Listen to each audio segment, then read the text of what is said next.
All right, and roll call, please. Lori Hayes, Here.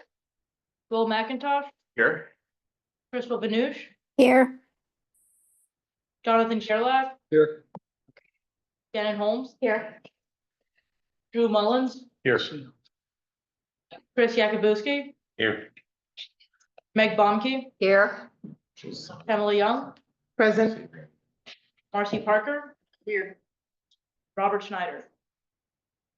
Okay, and I do see Crystal is online there. Yes. Hi, Lori. She's asked to participate remotely tonight. So if I could get a motion to allow. Okay. All right, all those in favor? Aye. Any opposed? Any abstentions? Okay, so Crystal, welcome Thank tonight. I need a motion for approval of the April 21st Policy Committee agenda. So moved. Madam Chair, on Oh. discussion, Yes. I was wondering if the policy committee would be willing to have all of the public hearings first, and then public involvement, and then discuss if there's anything that needs to be pulled from the consent agenda, and then discuss that items after our river crossing, and move the river crossing discussion under 9B up before Ian's report. Okay, That's a motion. all right. I need a second from adjourned. Second. Okay, all right, all those in favor? Aye. Any opposed? Any abstentions? Okay, so that's our order that will go in tonight. So we're on to public hearings, and 5A is resolution 2531, adopting an amendment to the FY 24 through 32 Transportation Improvement Program to adjust funding for UPC FRT 0026 for FXB Go Central Office renovation. Is anyone here to speak on this? Any public comment? No. No, okay. All right. Go on to the second one, Correct. which is resolution 2532, adopting an amendment for the FY 24 to 27 Transportation Improvement Program to add a new project UPC 123903 Harrison Road widening study. Any public involvement for that? Okay, guess we're good then. Eugene, are there any written public comments that were submitted for any of those two items? No. Okay, well then we'll move on. And at this time, we will have public involvement from citizens. So anyone who would like to come up, you have 3 minutes. If you could just state your name and district, county, city. Okay, I'm Joe Brito. I'm representing 5,400 people that signed the petition for a new westbound road or western corridor starting from Route 610, and it would go all the way to Harrison Road. I signed this petition. It started it about 5 years ago, so it's got a momentum. I stopped actually collecting signatures on it when we started the study, but I would have probably hit 10,000 by then. But anyway, the proposal pretty much follows the Stafford Comprehensive Plan. It uses 5 existing roads in Stafford County and connects them together to make one long 15-mile road. It also would connect to Silver Parkway, and the mall has a traffic circle already built in the back by the town center. And it was originally built to accommodate a road going to Harrison. So anyway, this road would connect 20 existing roads, which would create alternate routes. And I estimated it'd probably be over 100 different alternate routes combined when you look at all 20 roads. So that is how you get out of gridlock. You create alternate routes. People can avoid the most congested areas by going other directions. And that's a city grid system. It's worked well for hundreds of years. And that's one thing we're lacking in Stafford County. And the region as a whole. Now, what it would do is it would divert a lot of the traffic on the east-west roads that go to the interchanges and Route 1. So that area, the most congested areas of the region would be less congested because of it. It would divert the traffic. And it wasn't studied all the way. It kind of stopped at the river crossing, but if it went to the mall, if the mall road was part of it, then it would reduce traffic on Route 1, basically from 610 all the way to Harrison Road. Would reduce traffic on Route 3, all the way from Route 1 to Salem Church Road, and reduce traffic on Salem Church Road. The other options that you might see tonight will not reduce traffic on Salem Church Road. So the alternate connections is how we get out of gridlock. Now this is a historic resources that the city signed up on the Rappahannock River. Mr. Right. Time. I was hoping to get a few more minutes. Well, thank you for that. I mean, I think that's good concept, and then thank you for bringing it. We got road corridors that are going over these historic sites and the Salem Church battlefield here, so I just. Madam Chair, question. Yes. Are there mechanisms to get someone like this on future, they group present? So Venue. I would think that we could do something at a later date, for CTAC, but we have a presentation from CTAC tonight. Right. But perhaps we can entertain doing it. Right. Joe is a member of the CTAC currently. So we can ask CTAC, you know, if, and that way all voices can be heard. Oh, good. But like I said, I represent 5,400 people, so I'm not really representing CTAC. So I'm hoping that maybe next month I could make a presentation Okay. that actually has a PowerPoint where I can put pictures on. One of the things that would be helpful, and I'm speaking just for myself, is if you did have something like that, that you could send it to us so that we could have that personally prior to the meeting, because that gives us time to digest what the information is and have questions already ready instead of trying to kind of do it on the fly. That's me, how I process, yes. Madam Chair, I understand that he represents 5,400 individuals, but he's also a part of the CTAC. And so I don't understand why the CTAC is not voting him in to present also the opposite of what they're presenting. Like, you could have a. Right, so I was not, right. And so I'm not sure if we're pulling one person forward, that somebody that represents two people shouldn't be able to come forward and do a presentation. So we're opening up the door that anyone should be able to present them. Right, so I wasn't aware that Mr. Brito was coming tonight. This is the first I'm hearing of it. Okay. So had I known that there was something else, I might have made an accommodation for that, but I can't make this accommodation on the fly. So, yeah, yes. Right. Oh, I didn't know if you were finished. No, go ahead. Oh, so I would just like to say, Madam Chair, thank you. I think that Mr. Brito has some excellent ideas here. These are things that we talked about in Stafford County for many years. I think what he was gonna go into here later was a little bit more about the historical impacts around the river.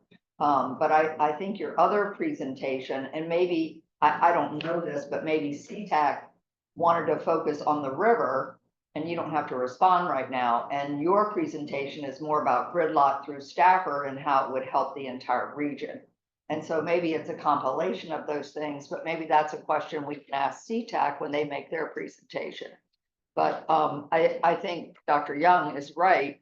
While you do represent 5,400 people, we have to be very careful because this becomes a slippery slope. So really, technically, Joe needs to make his presentation to CTAC, and then does CTAC want to bring that forward with him, with his support, you know? And I don't know the inner workings of what happened at CTAC and why these are being, and I have a feeling it's because where our focus was on the river crossing, not coming through Stafford County. But your project is a project that I've wanted to do through Stafford, but we just haven't done it. And I would think that the board is supportive of this because that's the only way we're gonna get out Right. of some of the gridlock. Right, and so I would definitely, you know, I mean, I'm just one person on this committee here, but I wouldn't be against hearing about this. It's just, I'm trying to stick to the schedule tonight, and so if we could, you know, come up with a time in conjunction with CTAC to do this, that would be great. I certainly don't want to silence anyone's voice. Right. So we'll circle back. Is that okay then? Yeah. Okay. All right. Any other public involvement? Anyone have any? All right, well, I guess, We have, okay, these people's personal information have been blacked out these people's personal informations have been blacked out just so it's not publicly online, but if you'd like to get in contact with them in any way, we have their emails and phone numbers. You just let us know, we can get that. From Shannon, exit 136 on I-95. Road markings are very confusing, may be good to repaint / redraw the lines. From Tiffany Nguyen, bus routes and sidewalk. From Lee Truslow, buses, bikes, pedestrian options. That's it for our public involvement. all right, wonderful, thank you. Thank you. Okay, so we'll go ahead and close out the public involvement period. And you wanted to move up the river, Consent agenda minus, okay, minus, minus 7C. Okay, I'll move to the approval of the consent, and I believe Dr. Young wanted to pull item C. I don't Okay. know if there's anybody else. no, anyone else want to pull anything? Okay, so it's only item C. So can I get a motion to approve the consent agenda minus item C? So moved. Just Oh, sorry. You want a second? Too? I can second it. Okay, all right, all those in favor? Aye. Aye. Any opposed? Okay, no abstentions. All right, so we'll talk about C in a little bit. All right, and so we're moving up the FAMPO River Crossing Study conversation. So first, we're gonna have CTAC, Al Watkins come up with his presentation on this. And I did have Ian send you all the pre-presentation that Al had put together. There was some really, really good information in there, really good videos, easy to follow along as just a precursor to the meeting. So hopefully you had an opportunity to review those. So Mr. Watkins, would you like to come up and, okay, as a partner. okay, okay. And Ms. Hitzke, if you present, I don't know. Sorry, I didn't mean to leave you out. That's okay, I'm here for the world. Okay. All right, thank you. Hey, first of all, is it true that I get more than 3 minutes? You have 15. 15 minutes. Okay. I'm Al Watkins, and along with Yolanda Hepsky, the vice chair of CTAC, we are here to present to you the results of many, many, many hours of discussion by CTAC project. I want to thank all the CTAC members for all the time and effort that they put in, especially Yolanda and our chairman, Tim Welsh. We'd also like to thank both FAMPO and MBI for providing additional information to the committee. You should have received 2 files to view. There's this one, which includes a video link that we're going to be presenting to you tonight with our ultimate preference for the Bridgeton Parkway. And there should have been another one that was in the email that chairperson just mentioned before. This one was sent to you to serve as a reference regarding CTAC's deep analysis of the information that was provided about the existing 5 options, which ultimately led to what we're going to present. We wanted you to know how we got here. And I would say regarding Mr. Brito that his comments are very, very welcome. However, they do not reflect what the CTAC, what the Citizens Advisory Committee actually arrived at as far as their preference. Okay, so I hope that what we're going to present is going to give you something to think about, something to consider. Without further ado, we'd like to get to the video presentation, which is the link that was on the cover page. Get out of the way. Does it have sound? Certainly does. I hope Crystal can hear him. She got him too. I got him and I can hear, and I'm looking at him right now.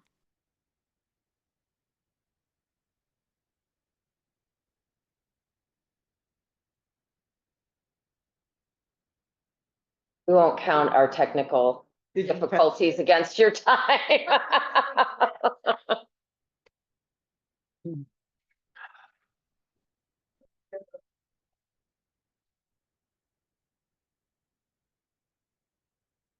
Well, with that starting up, if I could just, say, CTAC has done a lot of, put a lot of time and effort into this project, and you can see this by the diverse, options that we have and discussions on. And, Mr. Brutus' comments were very important, especially with the historical, resources. And,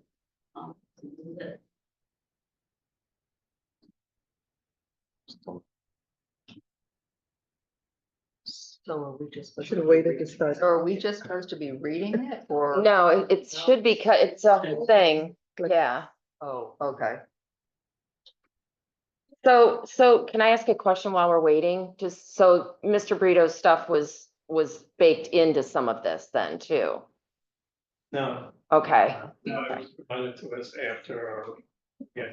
okay, We okay. had several lively conversations about this, that's what I'm trying to say. There is no right answer, there's no wrong answer. Is it $12? I think they have multiple. Gotcha, okay, They have one that. yeah. You like that? I know, right? Exactly. Yeah. I think I missed the January meeting, they actually in the January meeting, I think the CTAC did vote this option, is that correct? I was unfortunately not able to make the January meeting, but they voted for this option. Discussed everything in great length.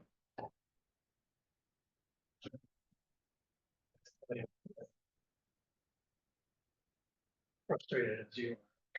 That's okay, it happens. We've already shown it in previous meetings several times. In here? In here. Do you want to try it? Take 7.5. Right. Maybe we.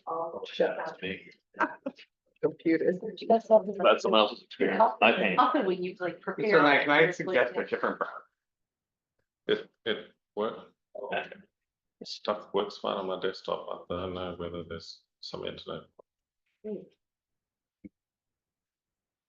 There it is. We're playing now. One is the audio, right?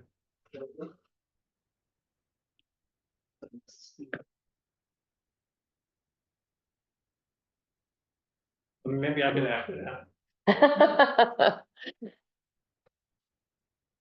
It's very good. I hate for people to miss seeing it. Actually, we heard Zoom. Are you running through Wi-Fi? Are you running off the network? Internet. Getting some stuff to load. Yeah, we're getting stuff to load. That's the reason why it's not a internet connection. But. You know, kind of. So many people are trying to watch it. It just crashed. Is that what happened? I don't know.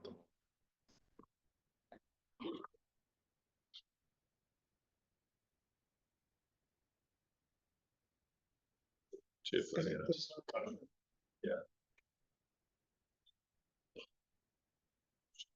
Your text is not each slide, so can you just? No, Yeah. the problem is, we haven't Literally, had if you were to go slide by slide and show this, we'd be here for say 45 minutes as opposed to this 7 minute. Right. So could we, Madam Chair, maybe Yes. take somebody's laptop and put that at the end of the table? I don't Or need to put see it it. down here? Download. Go to YouTube and download it right onto the hard drive and watch it. Yeah. Gene, are you able to download the video from YouTube onto the computer? That's why I was saying if we host it, we would have it. So versus linking on YouTube, yeah. That we didn't have the video separate, it came in a presentation. Okay, can we see it from here? His works. Can we see it off of his computer? But can't connect. No, no, that, you could, you see the little thing on there? You try to catch it, that little corner. I don't have It's the. showing up. It seems that part of the problem is because it's embedded in something and it's not running independently. No, it's not. Damn knows IT. Being that we're in the YouTube link right now, it's not. Should run, Yeah. Shows up here, like if you It can connect. start with it. but it's not running. There. Hey, Oh, I heard something. that's mine. That's Oh. people's personal machine. So, does your computer has that little corner thingy, that Wi-Fi corner? Second to last? You see that Wi-Fi? Like, you can scroll, put your cursor all the way down to the right, under the black screen. They could But if maybe you click download on it, then you can get it. That's Yeah, fine. okay, stop. it. Seems to be in One to the left. playing from YouTube. Does your computer have that? Do you see that on yours? Yeah. I got an Apple product, which is. I'll send it to a TV with webinar. If you have that, it will connect. Do you guys have an HDMI cable up there? That's what we have on. Usually lose the whole computer. That's not light. Right, then the online people. Okay, where did you It's get it? really unfortunate. It because is really- It's a very good video. We'll probably be right Okay, so I have presentation. That's, Video. The email and an audience. The online version. Hold on. The agenda, the one that gets sent out in the email. Eugene, Like Okay. where things are clickable. On Tuesday. just everything else. except- Yeah, Just close when it. the agenda here. I think your router. I see. I have an issue because I'm struggling to get But I just- any level of speed I don't- through the route, so it's probably your modem. Cause it's not pushing out through the router, nor is it pushing through your network, your fiber. We need to approve a purchase order for a new router. Yeah. Could just be as, you can maybe reset it. Maybe I'll use the restroom. You reset your. Unfortunately, it's not FAMPO. Studies of potential transportation projects intent on reducing congestion in our region have come and gone. Even the current 5 proposed options have evolved from their initial paths and John corridors, got it. primarily to the locations of both. You have that Wi-Fi? Trouble with that is it's too small, you can't actually see it. You wanna do it this way? All right, I got volume on max, so. For decades, studies of potential transportation projects intent on reducing congestion in our region have come and gone. Even the current 5 proposed options have evolved from their initial paths, primarily due to the locations of both potential and approved developments. Even now, a new major project proposal, a technology overlay district south of the Rappahannock River, impacts the current study and potentially adds this project to the long list of unsuccessful attempts to minimize congestion problems in our Rappahannock region. FAMPO's Citizens Transportation Advisory Committee, since the inception of this current regional project was first introduced, has been discussing its merits and drawbacks. Over many, many months, CTAC has analyzed the available data at great depth, with effort toward determining a suitable preferred bridge and parkway, one capable of providing opportunities for the entire region for years to come. Option D was immediately discounted due to its substantial impact along Greenbank Road, negative environmental impact, and major amount of new roadway construction. Option A, because of its comparably small travel demand, proximity to pristine streams, length of new road construction, and longest bridge over a sensitive environmental location, was then eliminated. Of the remaining 3 current options, CTAC members noted that B1 and B2 had the largest travel demand, highest percentage of reducing O&D travel times, and extensive use of existing viable infrastructure, which would enable a minimal need for new road construction. Yet, these favorable factors have not seemed enough to garner the support that likely would be necessary to advance this solution. Option C enjoys many similar favorable factors as B1 and B2, such as utilizing infrastructure and travel demand. However, CTAC considered that because the location of the Option C path would cause environmental impact necessitated by major earthwork over very uneven western terrain and cross the river into a central portion of the TOD to be strong negatives. Additionally, CTAC's months of discussion had also included consideration of alternative routes, making modifications to several options, including a river crossing similar to where Option D was to cross, utilizing the existing infrastructure of Celebrate Virginia Parkway used by Option C. This path had once been considered within the current study. For your consideration, this alternative is CTAC's preferred option.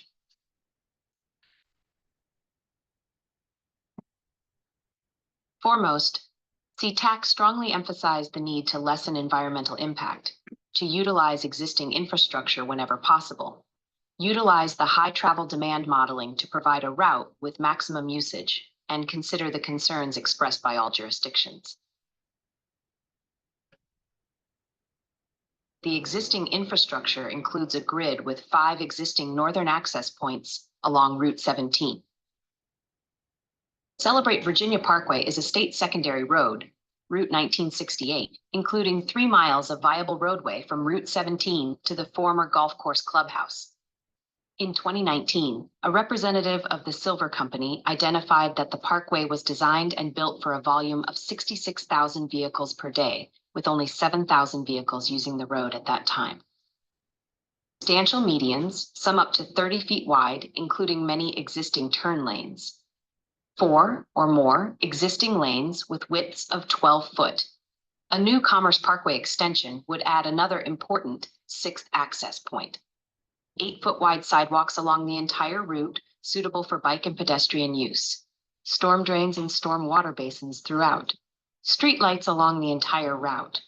Displayed in blue, CTAC option would extend through the potential Celebrate Villas project, avoid the location of planned residential unit. B1 and B2 option bridges would have passed over low-lying wetlands south of the river. That concern raised by several groups is avoided. The route passes south through Cannon Ridge. Care is given to following the old Berea Church Road along the ridgeline, avoiding costly earthwork and impacting archaeological and historic markers. New Fredericksburg City Overlay District is shown, lined in green. TAC option C bends eastward, crossing the river where the current option D would have, using the bridge with the shortest estimated length and providing an excellent shared use opportunity for bicyclists and pedestrians. City leaders have indicated a preference that a bridge and parkway avoid the central region of the Technology Overlay District. TAC option C addresses that concern, skirting the southern perimeter of the TOD, crossing into the Rappahannock H land that does not contain an easement. TAC option C, Carl D. Silver Parkway. TAC's considerations for their option C did not stop there. Was there a way to create greater impact and opportunity, striving to bring together all jurisdictions in the region? Consider this possibility. The southern tip of Cannon Ridge, consider a branch that proceeds south across the river, with a bridge long enough to extend beyond River Road, drawing yet another line on a map to solely be utilized as an example of a potential path that ultimately connects to Route 3, passing through open space, avoiding homes and streams. creating a second access point in Spotsylvania County would certainly create greater regional impact. 2 access points enables a better grid and provides choices for drivers dependent upon their destination. This addition could be constructed at the outset or added on at a later time, or if there is uncertainty regarding what land might be available for a river crossing in the city of Fredericksburg, this route could serve as an alternate directly connecting to Cannon Ridge, providing a needed north-south solution toward reducing regional congestion. Whether as an alternate route or as an additional path, this potential project could be utilized in a similar fashion to a long sought-after Western connector. Though surely an added expense, including an amendment to the current study, this addition would likely be more cost-effective now, rather than putting off another Western connector till sometime in the future, starting another study from scratch and dealing with higher costs and less available land. The CTAC Option C Bridge and Parkway, either with or without the additional second river crossing, was arrived at after considerable thought and provides an alternative worthy of exploration.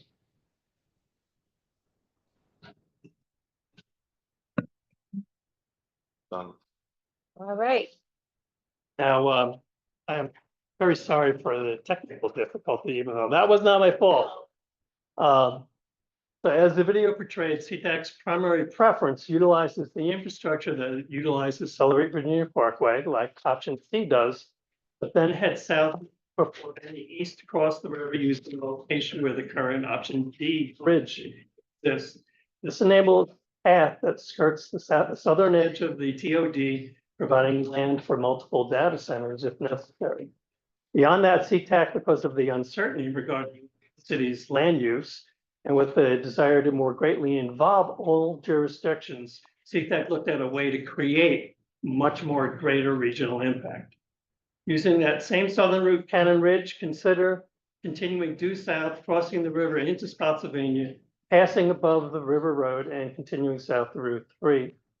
We'd like the policy board to consider a corridor that could either head east across the river into the city or head south into Spotsylvania, or do both, or do them simultaneously or adding one path later on at some other point in the future. CTAC feels that this warrants consideration. We look forward to the cooperation and compromise that will be necessary to accompany this very impactful project. And we are here to answer any questions that you may have, either now or if there are any questions that even relate to the other document that you received in the email. Besides now, we will also, I will certainly stay here afterwards if you have any other questions that want to be answered to you. So I want to just thank you so much for all your hard work on this. I'm so impressed with the videos that you put together, and it's very easy to understand and kind of digest a lot of discussion. I could tell you guys did a lot of work, so I really appreciate it. So I'd like to open it up for any questions from any board members. Sure, I have about a minute. Oh, Meg? Okay, so I have a couple of questions. Number one, when you look at item option A, Yes. there's a plot of land in between the purple and the Interstate 95 on Stafford side of the river, okay? That land in there. There's a private citizen who owns that particular lot, and he's owned it for a good 25 years or so, but that particular piece of land, that parcel that is west of 95, right in this area. Oops, yes, Jersey area. right there. This particular area is owned by a private citizen, and it's always been owned by private citizens. It is not a piece of land that was originally owned by FAMPO before the city of Fredericksburg was able to acquire that land. And that is one of the reasons that there's no particular easement on it right now, is because FAMPO didn't own it. And that's one of the reasons that, easements come into play for this particular project. The only one thing I would say probably is, had VEPCO owned that, because they do own this piece, or excuse me, the city of Fredericksburg does own this piece right adjacent to I-95. and they owe everything to the left side or the west side of the England Run Stream. But this particular parcel in between is owned by a private citizen. I imagine that if VEPCO did originally own that way back when that was transferred to the city in 1969, that probably when the easement was created for all the properties or most of the properties in question, that you probably would have seen an easement placed on that lot as well. Okay, and that easement, the ones on the city side that were owned by Vevco were done in like 2006. Yeah, the easement was put into place in 2006, and it basically, for the most part, covers land on both the Stafford side and the city side. As it goes forward further west, it goes all the way into Culpeper County. And again, the north and the south sides of the river are generally covered by Okay. the easement. That's interesting. I didn't know that the city owned a little bit of land over on the other side of the river, so that was educational. I think it's okay. The piece of property from Route 3, River Road, all the way down to, what is in that swath? That big green swath? Some of it, It's not on that map. right, we'd have. And much who later owns slide. that land? Some of it is actually owned by the county of Spotsylvania. But mostly it's owned by, by homeowners and so forth. Oh, really? It's And- a battlefield. Oh, that's the battlefield? So that's my question is why has that area never been developed? The area from about River Road south in this spot is owned by the county, but then everything else is owned privately. Okay, okay. What's the terrain like in there? I can at least speak, during Sure. the stakeholder meetings, Heather Williams, the environmental specialist, said that that's a heavily terrained area. So, there's a creek kind of running along this area and you have the sharp embankment on either side of it. Okay, okay, Yeah, the creek basically starts, it's called Bowman Run, it starts here and comes down to the east side of that particular one.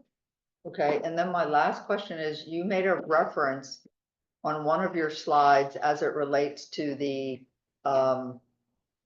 guess I'll call it the amount of earthwork that would happen with option C and D. What is that terrain like in there? Long option C, as we can get back to that spot.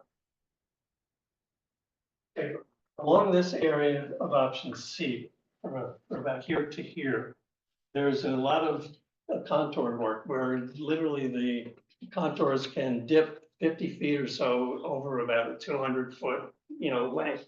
So there's a lot of up and down, and it would require a lot of different earthwork to try to level things out somewhat, which I thought would be, or the CTAC thought would be kind of damaging to the environment and also become a little bit more costly. As opposed to using the ridge line, which is much more consistent and already cleared actually. Okay, and then my last question is, how many members are on CTAC? There's up to 30. Typically, there's about 20 to 25 that. Oh, wow, okay, I had no idea. Okay, In and, a meeting though, there's less, there's like 14 or something. okay, like so that. there's, 12 to 14 that are active. So what was the final vote on this final option? 9 to 4. 9 to 4. Okay, tell me why what the 4 wanted and why. Predominantly it was B2. Okay, We did have somebody who has been dissenting, at least through the process, about not building additional capacity. And A no build option. yes, a no bill, okay. So one person wanted a no vote. Okay, and was that no bill person within the 4? yes. there were- Okay, so we had 3 other people that wanted the B2. And And were they aware of the additional earthwork that would have to take place along our side of the Rappahannock River? Well, I guess maybe the city owns it, so whatever. Well, it was, the earthwork basically would be here, option B2 or B1 does not necessarily involve the same amount of earthwork that would. It has the wetlands. Yes. Wetlands are in this particular area right here. Okay, thank you very much. Yes. So maybe, these, assessments that I'm speaking of may already come up, but as a project manager, I usually, alongside, assessments and research, you do a risk assessment and it sounds like something about the terrain, but where's the cost? And when you choose an item, you also look at the cost and then how you plan on paying for it. Has this come up of meetings? Probably not, but There was a comparable cost for the existing 5 options that was estimated. And the difference with this particular project is a lot of the cost or a lot of the, I guess you could say, environmental impact for option B was going to be that it was going to have to widen Greenbank Road, which I think almost universally everyone opposed. Not just on CTAC, but pretty much everywhere. So the concept was if we have about 3 miles or so of road that's available by using Celebrate Virginia Parkway, why couldn't this be utilized and then just branch off here and then come down and cross? So the expense that would be involved for all of this is eliminated. We would have new road construction from this point down onward, which is still less roadway than would be utilized for option A as an example. That would be a little bit more than what option C was. We also looked at the expense. The bridge for option G that would cross here is 1,450 feet long, which is the shortest bridge. We figured that would help somewhat as far as cutting costs and so forth. Anything that would continue on further south, if at some point in time, or simultaneously, if you wanted to cross into Spotsylvania, that of course would have to be calculated. That would have to be estimated. That would involve asking the consultant to potentially consider having an amendment to the current study, and then obviously have to spend money to do that as well. and my follow-up question, Chairwoman, have we shown this before we go along and get more and more costs with consultants? Have we shown this to the state, CTE, and those individuals to say, hey, this is our plan, what do you think? And give them some kind of sense of what's being done here. That is beyond the realm of the Citizens Advisory. I understand, but this has been on the table for years now. I mean, I've been hearing about costs at least a year. A year, yeah. Well, we've been working on it for a year. Yeah. So, but while working, have we presented this and said, what do you think? We haven't got to a point where we can present something. Okay. Yeah, CTAC is asking the policy board to consider this as an alternative for the variety of reasons that we expel. We really take our opportunity to work as an advisory committee very seriously. Marcy, The two items that are not, sorry, let me have Marcy. First I want to say, great presentation. I really like the detail, the thought process, like, I thought it was really great presentation. Just want to make a statement, in the option D, or the end of option D, where it ties in Carl Lee Silver. That's gonna be super tight.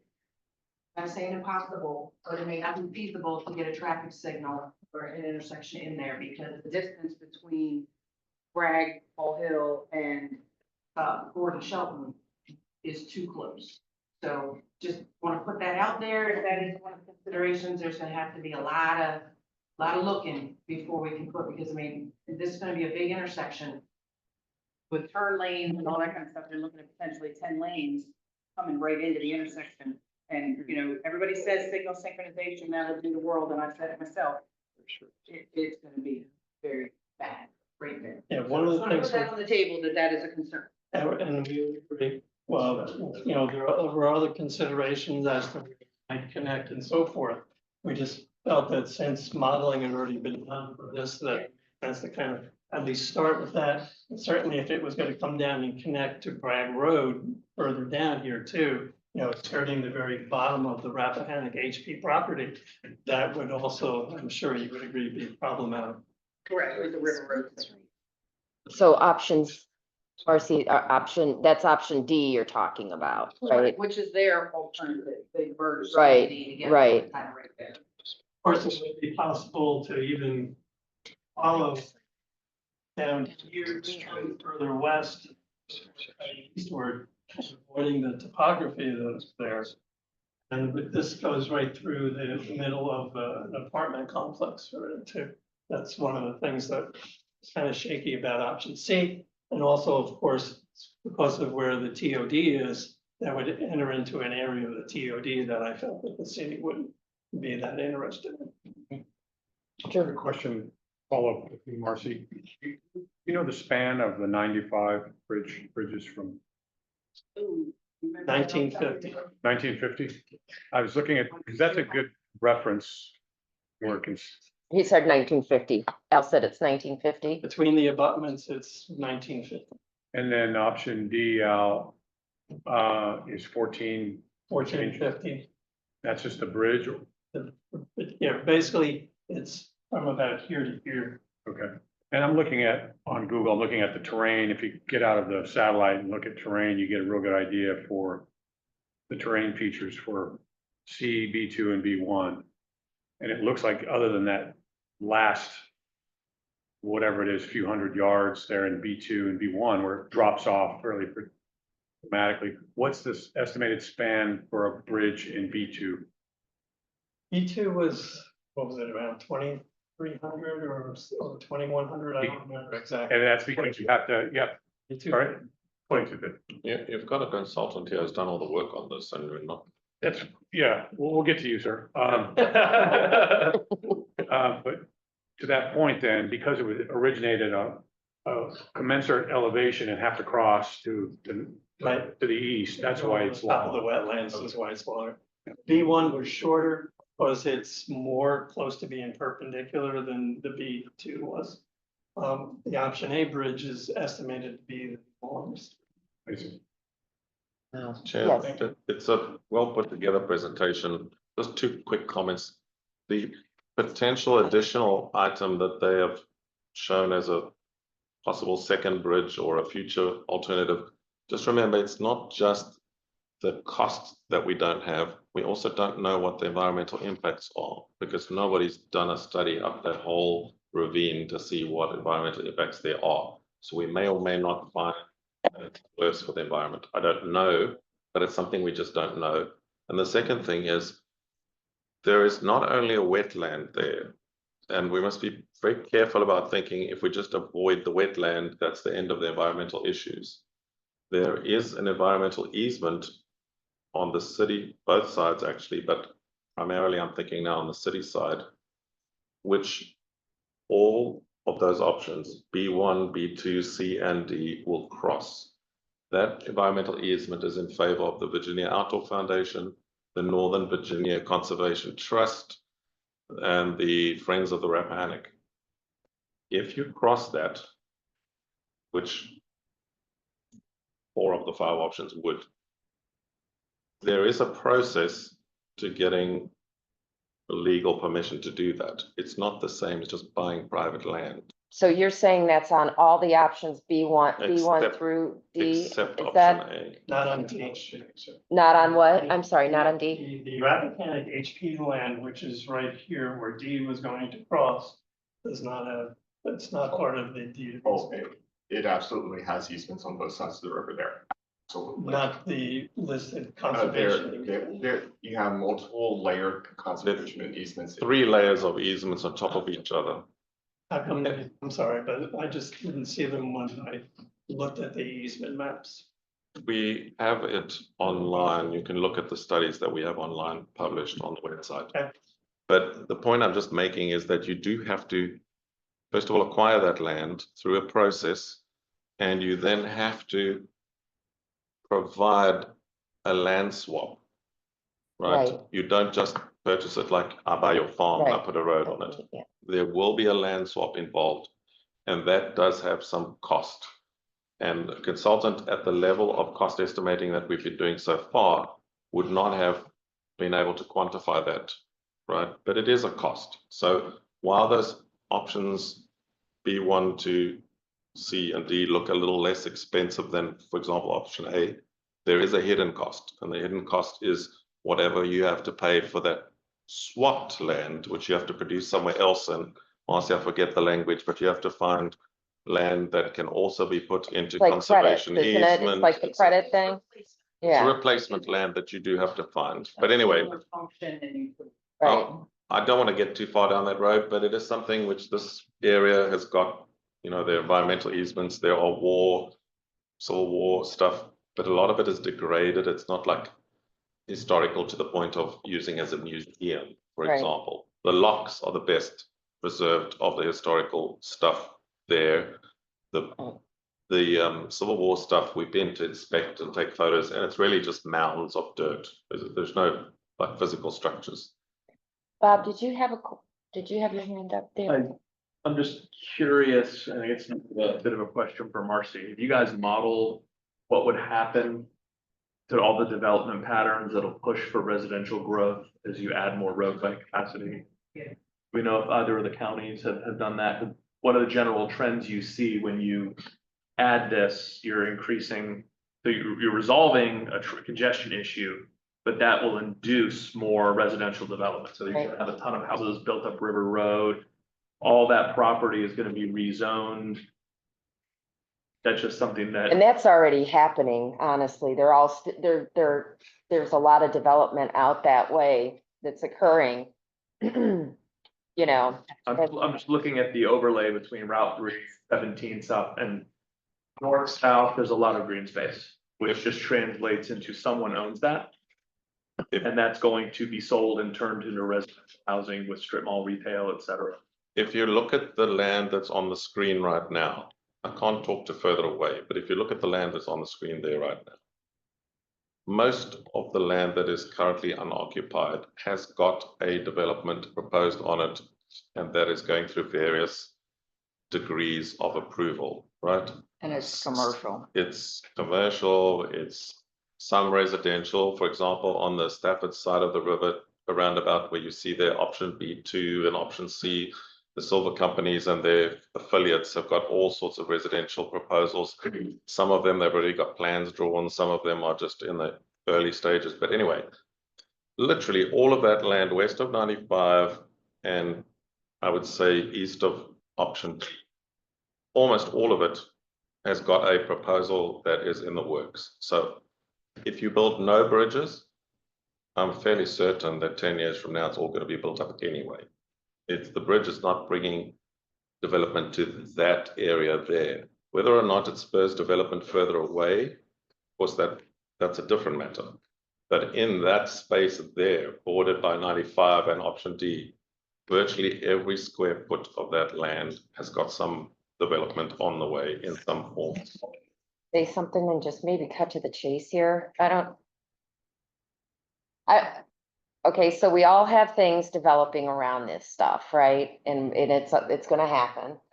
And, so I'm kind of like, why are we even wasting our time talking about this at this point? I mean, I don't mean to be rude, but I'm kind of like, you know, how are we gonna fund this? We don't know, right? We don't know how we're gonna fund it. We spent over a year on this. I think it's almost been 2.5 years, to be honest with you.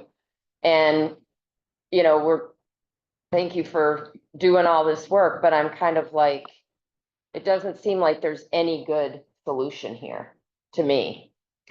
Becky had her hand I'll up let first. Will go first since he hasn't talked. No, I was just gonna suggest, that maybe we could hear from the consultants. And I Yeah, think we need to get into that conversation for sure, but I want to make sure that we're doing it based on their presentation as well as CTAC.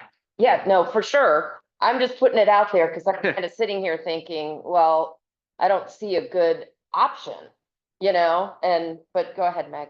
So I just wanted to say the issue I have with option A, I think we have to decide, are we trying to alleviate traffic? Are we trying to alleviate traffic and push traffic into a specific area?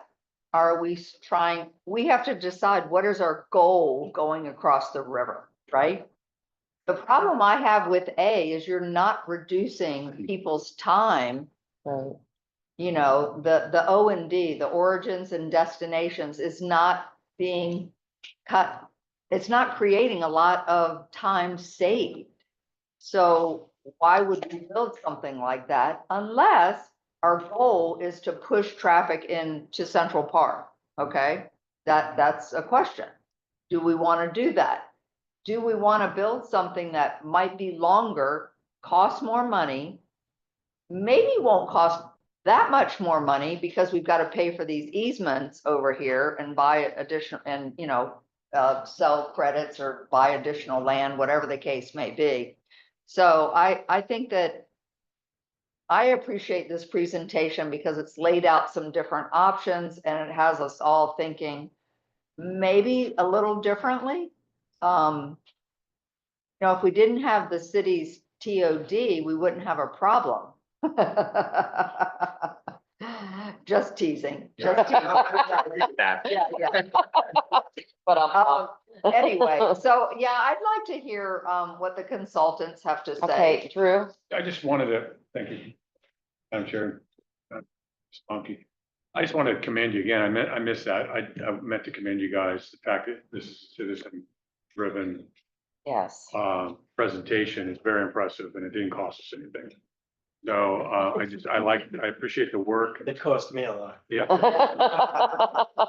And rather than, present other options at this point, I just wanted to say thank you. Make me kind of reconsider, because that impacts, especially the ancillary option that crosses the river and goes right through Cortland.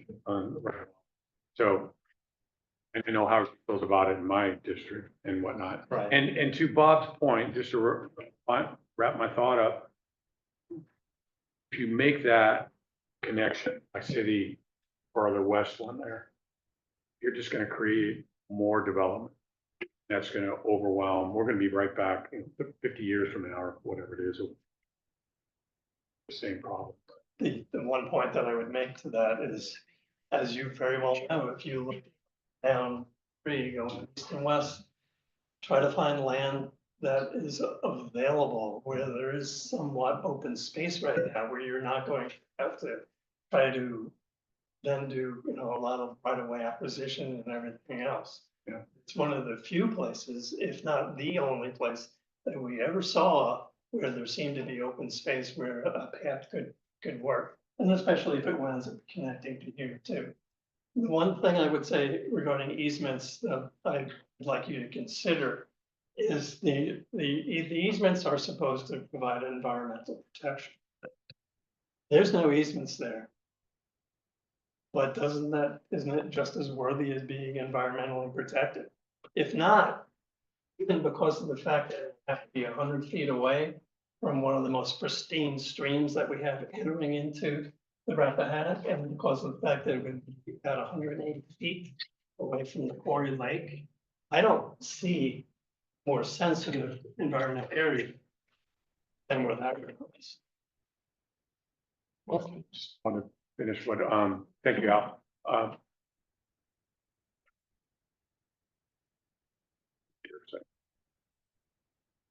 Yeah, I know. Oh, yes. What to other folks' points, we haven't framed the problem yet. We've identified a problem, a geographic feature that needs to be conquered or decided on where we're going to cross. We haven't defined what it is we're trying to solve. Actually, I think Okay. that was We haven't decided. the first thing I think was created was the fact that in 2050, the population is gonna be so much dramatically larger Right. that you're not getting anywhere at all, so something needs to be done. But I mean, what I mean is, are we solving it for economic purposes, or is it just transportation? You know, we haven't decided on that yet. That's probably all tied together. Okay, so thank you so much, Al, appreciate it. Thank you.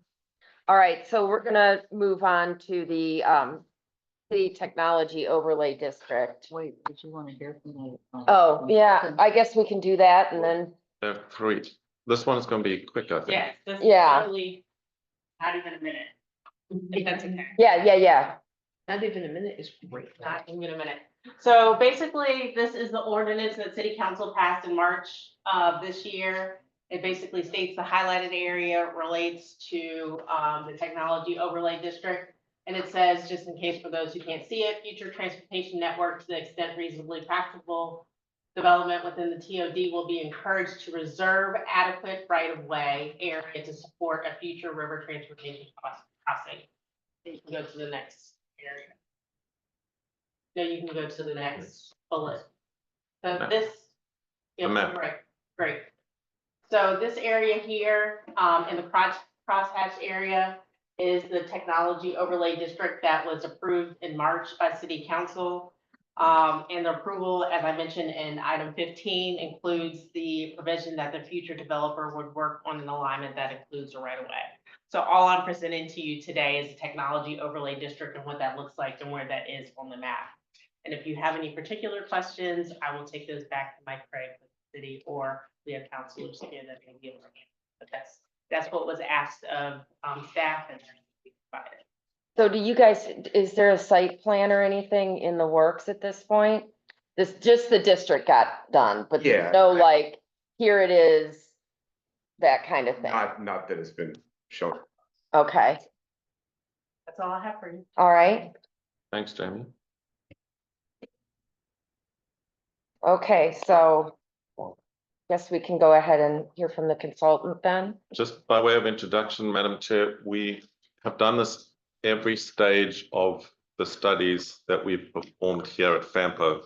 We do not release material that the policy committee hasn't seen on the agenda beforehand when it relates to a study where there's a sensitive reveal about to happen. Because what happens is that the policy committee agenda goes to all the media, right? So you would read stuff in the media that you haven't seen. So for that reason, and we've done it again today, the first recommendations of the consultant, you'll be the first ones to see it. It's not been shown to anybody else. It's not in the newspaper because we've kept it from the newspaper on purpose. Some of you who are newer members of the policy committee may think that's a bit odd, but it's a decision we've taken some years back, and we've done it every time there's a sensitive decision coming. We don't show it to everybody else first. We first show it to you. So Yeah, here it is. let's drum roll and let's hear it, and we'll move on. Good evening, everyone. Fred Shelton, Michael Baker. Just want to join tonight by Paul Prideaux, who's also Michael Baker. So we can answer any questions you have tonight. But we're here tonight to show you really the results of all the analysis that we've been doing. And if you can go to the next slide, we're going to talk about some of the things we presented before to you. But we're going to kind of show you the cumulative roll-up of everything, including the results of the public input that we had back in November. I think we're all familiar with the alternatives at this point, so we're going to go to the next slide. Staff asked us to keep this straight and to the point, so that's what we did. Because again, we've shown you all the background information in previous meetings. So we start off with the traffic delay and the travel demand factors are the first two factors that went into our scoring. As you can see, we looked at the intersection delay reduction, which is measured in seconds per vehicle across the entire network. So the 25 intersections that we analyzed, that is the cumulative delay per vehicle. And rank those 1 to 5. As you can see, the ranks here is how this works. So it ranks 1 to 5, 1 being best, 5 being worst in each category. Travel demand results, which is the demand, how much traffic is each one of those alternatives going to attract. And I apologize if it's really not a great place to stand here. And again, so you see those ranked as well, and you know, and a lot of this was reflected in Alan's presentation as well. So you see the ranking there, so we can go ahead and roll, and when we get to the cumulative, I'll pause and we can go through each ranking together. But Eugene, can we go to the next slide, please? Some of you will remember the environmental screening factors that we presented before. Previously, you know, when we went out to the public, we had all these kind of rolled up together. We just said, okay, let's just roll it all up together. So what we did is we you know, kind of divided each category into thirds, and that's what the green, the yellow, and the orange represents, is to whether they're in the upper third or the lower third. And then we decided to just kind of add up how many green boxes, yellow boxes, orange boxes, and apply a weighting. So green got 3 points, yellow got 2 points, orange got 1 point. But what we did this time is different that you haven't seen before. And again, this is similar to the same conclusion that CTAC found. We decided to not present the numbers all together. We thought it made sense that they really have natural groupings: conservation and recreational factors, water resource factors, cultural resource factors, and then the impact to the built and planned development. So if we go to the next slide, Eugene. You can see that we've got them all ranked right here. So these are the intersection lay travel demand that we just saw. And then ranked 1 through 5 for conservation and recreation, water resources and cultural, built the planned development. So the other reason we're presenting them this way, as some discussion I just heard, if you all do decide that you think 1 or 2 factors bear a little bit more weight than others, it's easy to apply that because we have them categorized at this point. But right now there's no weighting, everything is even. Next slide, please. All right, so the new information that we've had that you haven't seen before, well, you saw the public input responses, but you haven't seen how they were included into the score until tonight. So what we looked at was the average ranking. So if we take into account all the input responses across the board, so you know, based on the average across wherever that, you know, across this entire row, is how we did the first ranking, the public support ranking. So if you take the average, you can see that option B1 came out as the preferred option. However, we also thought that there was merit in identifying which options received the most #1 votes, because that's what most people are concentrating on. You know, and you know, when you do a survey, we're asking people to rank, you're usually going to put a lot of thought in their #1, and then the others kind of filter out. So we thought there was also merit in having a ranking for which ones received the most #1 votes. The other thing that this did was we actually, before we added this in, we had a tie for second place. So this served as a tiebreaker between second and third in our final ranking. So you'll see that reflected as well. One thing I do want to point out, and again, no surprise, option D, overwhelmingly the least favored option. And you know, primarily the Green Bank Road is the concern with option D. Next slide, please. All right, so this is the result. When we look at our cumulative ranking, we just go across the board, we add all these up to get our total score. Again, they're ranked 1 through 5, so the lower the score, the better. We can see that what we came up with, just looking at the data, option B1 came out as the highest rated, followed by option A, B2, C, and then D. So option B1 scored the highest when you're considering all the screening factors that we took into account as part of this effort. Something that should not be lost here is that options A, B1, B2, and C are really all viable. There's no real fatal flaws in any of those. Option D, because the impacts to Green Bank, we absolutely feel that option should be screened out. But I'll give you the caveat based off of what Alan just presented. It should be screened out because of what's going on in Green Bank. What's happening in the lower portion of that, you know, the river crossing over to the Fredericksburg, that could be mitigated. That's not what's causing that for us to say that should be screened out. So if the board feels that Allen's alternative, CTAC's alternative is something to be explored more. We don't see that lower half of B as being a fatal flaw. It's the Green Bank portion that really we feel should remove it for consideration. The other thing I want to mention is usually when you go into NEPA, and I know, and we'll talk about next steps here in a minute about what we're scoped to do. But usually, well, when you go to NEPA, you still have to bring alternatives forward. You can't go into NEPA with just one alternative. It's not unusual for things to happen after a preliminary study such as this is done, and before you get into NEPA, that requires alignments to be adjusted. It's just the reality, development happens. These are our results of what we scored, what we evaluated.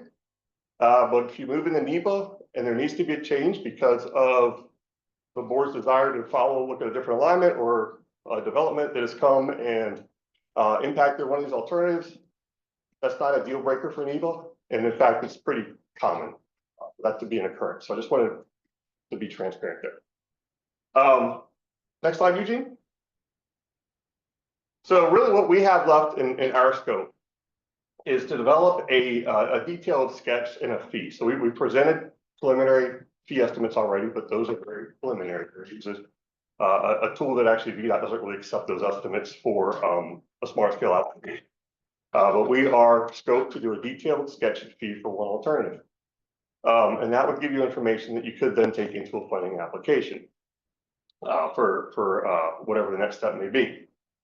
So in order for us to proceed with that, we need a decision from the board. Do you support what we've come up with, or do you want to discuss further and take a vote to determine what best aligns with the priorities of the region and what you've heard? Again, based on the data, we're showing B1 as being the top scoring alternative. But frankly, there's no fatal flaws in anything else except for D. That D, Green Bank Road, is a fatal flaw. We would not recommend advancing that one. I don't know about Green Bank Road. What's the issue? There are almost 70 residential properties on Green Bank that would be impacted because you have to widen it to 4 lanes. Okay. Yep. Sorry. Yes. Okay. Thank you for the clarification. Yep. So that really concludes the presentation. So once it's and Ian, do you want to? Yeah, just once the policy committee decides to support a locally preferred option, which is what the terminology is, they would then complete a sketch and the detailed cost estimate that would be necessary to take the next step. They would also need to present the full report of the study, which contains all this information that you've looked at over the last year and a half. Right? So there's also a report, but they can't write the last section of the report until you've made some decision about what your recommended preferred alternative would look like. They call it the locally preferred alternative.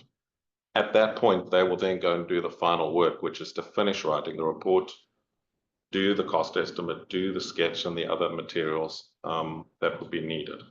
So they've just given you a summary of where we are. Obviously, there's a full report which needs to go through the FAMPO committees when it is ready. Does anybody have any questions? I do. So if I recall correctly, I think you had to go back to the drawing board because the individuals that you interviewed were, am I getting the right? There was no build option on the survey. Okay, so the individuals that you interviewed now for the surveys, do you know where they reside? Is it Fredericksburg, Stafford, Pennsylvania? So when the survey was issued, it asked for zip code. So we have a summary of all the zip codes from where the survey responses were received from. Yeah, Which we presented that, I think. Yeah, which was presented here at an earlier meeting. I'm not sure. You probably want. Might no, have been- simply because like. Might have been before you joined FAMPO's. Yeah, I know this Spotsylvania, Fredericksburg and south of 17 is big on this water crossing, not Garrisonville and the north part. Like we're trying to get Garrisonville widened and not necessarily get people to Garrisonville to get to whatever it is that you're trying to build there. The next question I had was, what tool did you use? And you said that you had, I think you had a tool that you used for the criteria. What was it that you used? Can you share that with us, or is that? As far as determining the criteria that we use to evaluate, Yeah, so we followed, so the Federal Highway Administration has a process they refer to as planning and environmental linkages. So everything that we did was in accordance with that FHWA process. And the whole idea is to streamline efforts, an alternative advance to NEPA.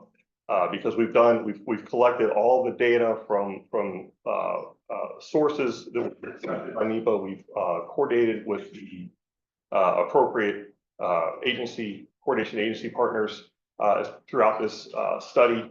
And so everything, the criteria that we used were all to set up an alternative to be accepted into a subsequent NEPA study. So those are the guidelines that we followed. But it's called planning and environmental linkages.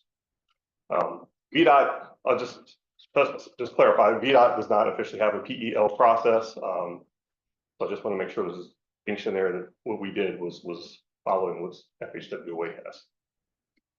so my comment here, I'm in the minority, I'm new on this, and I personally, this is bigger than us with where we are right now. I don't know if this is what we supposed to be doing, this big project and all this money. Nothing against the state or, Marcy and the team, but I just think this is bigger than us, and I'm not sure what we're doing here, but that's just me.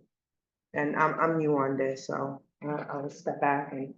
I don't think you're alone in feeling that way, just to bring you up to speed on, my thoughts.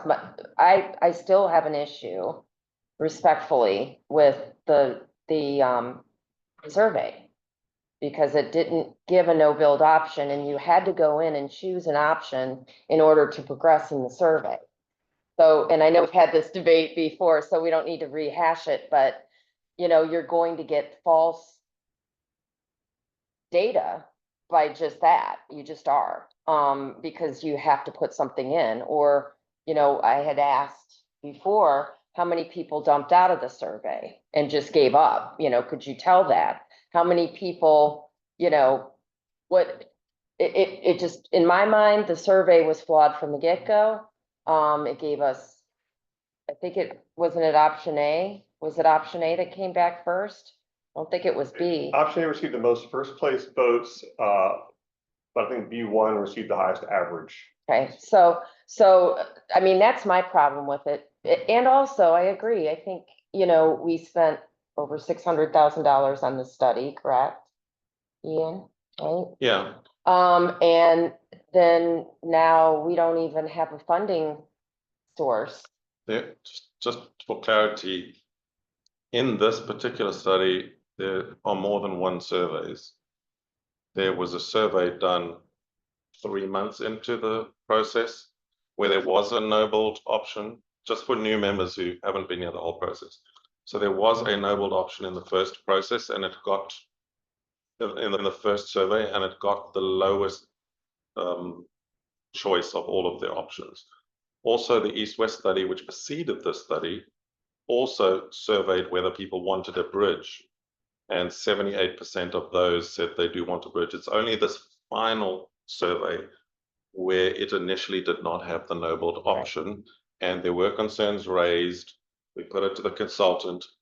Yes, for the first few days, there was no no-build option, but it was added by the consultant after the concerns were raised. But the first two occasions, that the public was surveyed about a bridge or about these options did actually have the Nobled option within the survey. But, and that's to my, and that's part of my point. It should be consistent throughout the time that you do surveys, that it should stay the same so that you have consistency there. Secondly, if you do a project and 3 months in, the public is understanding there's a project, you're not gonna get a lot of input at 3 months into a project.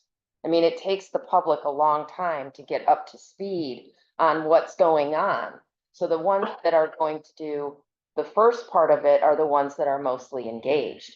Once, you know, it gets some legs, then you get more interaction. I believe, that's my personal opinion, Meg.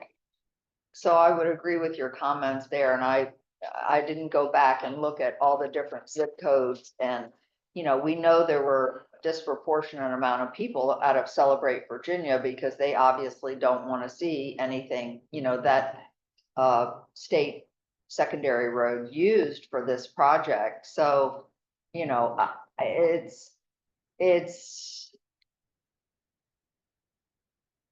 I mean, look at what we've gone through here as a policy committee. This isn't an easy lift, and the average person that's filling something out doesn't have the lens and the information that we have. I love the public. The public knows a lot, but the public was just voting on something based on what they saw on a piece of paper with a little bit of information. It wasn't a deep dive to really analyze and understand that the decision that they were making was really valid and educated, if you will. And so, and you know, that just gives me pause. I just have to say, I am for the river crossing because I see the traffic up on Route 17. You know, I know that there is a development up there called, just drew a blank, Westlake, that was 700 homes, you know, up past UMW's campus. And that project was rezoned in the, thank you, Joe Brito. Yes, they've done the infrastructure. And those homes are gonna, unless something happens in the housing market. And so 17 is just gonna get worse. Truslow Road is gonna get worse. Everybody down at the Falmouth intersection, that's only going to get worse. But my other concern is, I think that in this region, which was one of the reasons that we really advocated from FAMPO with Ruby Bravo years ago from King George to get the governor of Maryland to build a new Harry Nice bridge, you know, is for security reasons. You know, we don't have enough ways to traverse here in the event we need to. And so that, you know, I'm not going to say regardless of cost, but it's another metric in there for me as I look at this project. And when you look at our 2050, I have to say to all of us sitting around the table, how can we do a no build? That just doesn't make sense to me. And Dr. Young, I know that your lens is up on Route 610. Not only on Route 610, my lens is stating that we are looking at this from our perspective, and I think it's bigger than us because when we built there, there's traffic that we don't even know is gonna go there. And we'll be right back where we started. Yes, we have a river crossing, but do we know that's the right place? Like, did the state look at this and say, let's look at this region? Because we're right off of 95. You have the bridge over by Dahlgren and we have Rappahannock. We need to zoom out. And my money would be on nothing against you as a consultant working here, but bigger than the state needs to look at this. I think it's something, we're local, and I just feel that we are taking on something that is so big and it costs a lot. And I don't know when it's gonna be built. Marcy. Drew, Janet.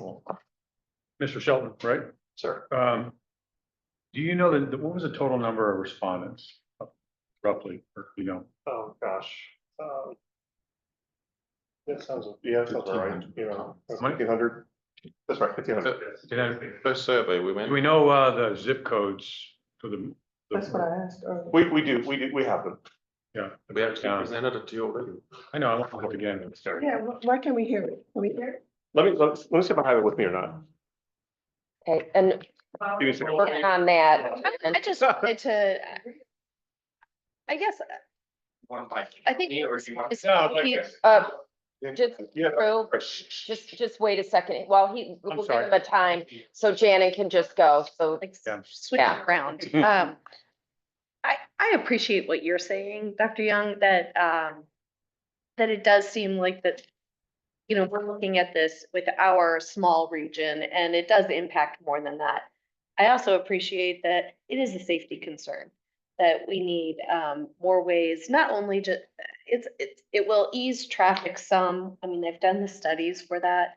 But also it is a safety concern. I also just wanted to plug, when you were talking about the public and they're considering this, clearly there were not 13 or 1,500 people at the ballpark that night. But the people that were at the ballpark, Eugene, you might have better numbers on that night, but there were Sorry, not No. 1,500, sorry. 150. 150, I was gonna say between 1 and 200. 150 people signed the attendance register. Okay, and I'm just, those people, they went from each presentation to each presentation and were very involved. No, they don't have like, they don't know what we know because we've been studying this for a long time, but they were engaged and involved and taking all that information in. So I don't know what people did who weren't there, you know, and they were just kind of going, you know, through the survey, but I just wanted to kind of put that out there. All right, that's the numbers for you. The majority of responses of 1,500 responses total.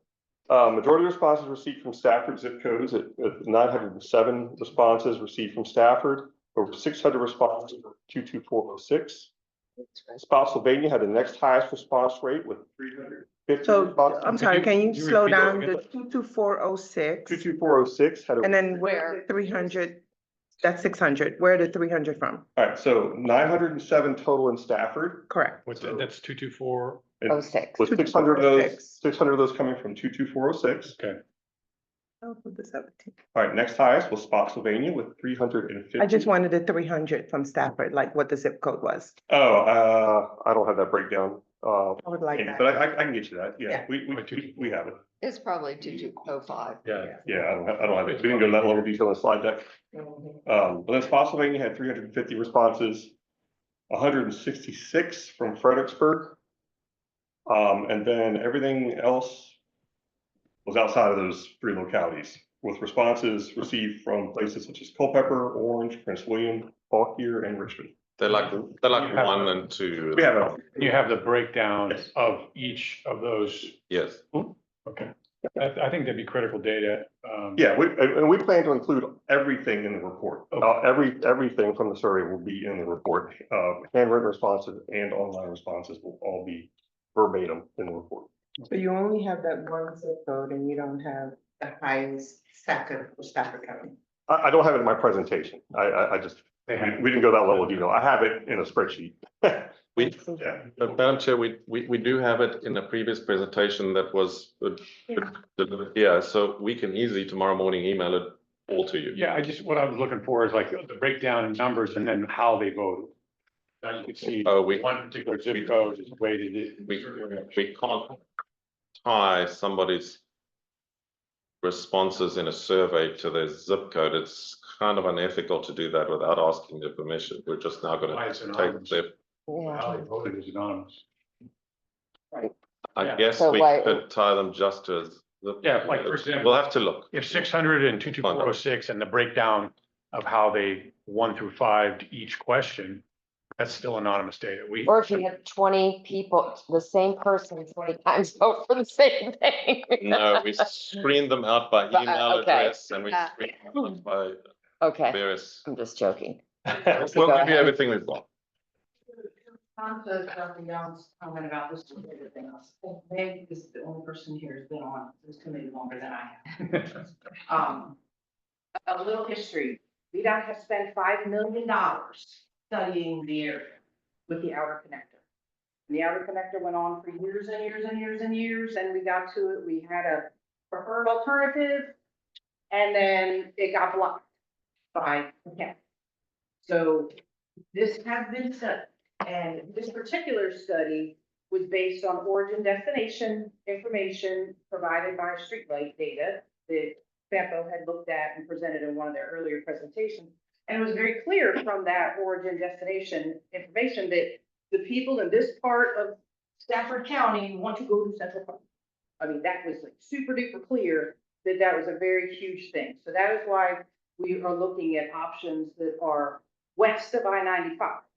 Because that was where the origin was and the destination was Central Park. And so that's the reason that we did that. Now, bigger than us, it's not that FAMPO is going to fund this project. So we need FAMPO to get together as a region and not in my backyard kind of thing, but get together as a region and pick an alternative.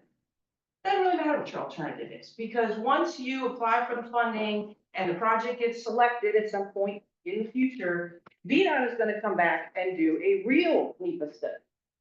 And in the real NEPA study, there will be a no-build option, and then that's what it is based on. But we have to have some alignment to start a project.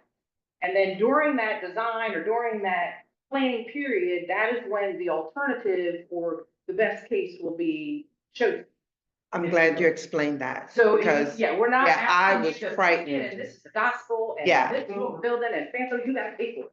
We're Yeah. not asking that. I get that. And the other thing, I don't necessarily, it's not about my backyard, but I don't necessarily want my dollars going to Fredericksburg or to Spotsylvania either. I'm included in that. I'm the one that going to Wegmans or wherever. So I understand that they want us going south because the dollars are leaving Stafford County. I want, our dollars to stay in Stafford County in the future, but yes, I get it. So I see. Yeah, but with that, Stafford County, Goes then both needs to ways. figure out how to keep the dollars in Stafford County. Yeah, Because we're the reality working on that. is, We're working on that. some Stafford is coming to the city, some of Spotsy's coming to the city's coming to the city's Yep. going to Spot. Everybody's going everywhere. Yeah, and come up. We're not changing it. So That's we right. gotta figure out regionally, how do we best move the people and get them to their destination that they're gonna go to with the least amount of complete frustration in driving a car in this area. Just along the lines of the survey aspect of it, a little expertise in survey sampling. That was a self-selected survey. It's not going to be the random sample. It's not going to give you any scientific data. Those are people who are excited about the project. They're self-selecting. Right. But I will say 1,500 people for response and turnout is phenomenal. That applies to pull my good old fashioned. You have, if that were sampled and done, you could have statistically relevant data for a population. So the fact is you actually got a really strong response. So hearing that information is going to really give you a lot of detail.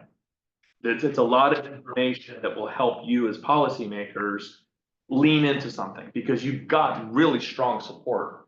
If you got 1,500 responses and they've been filtered and you don't have duplication, you have,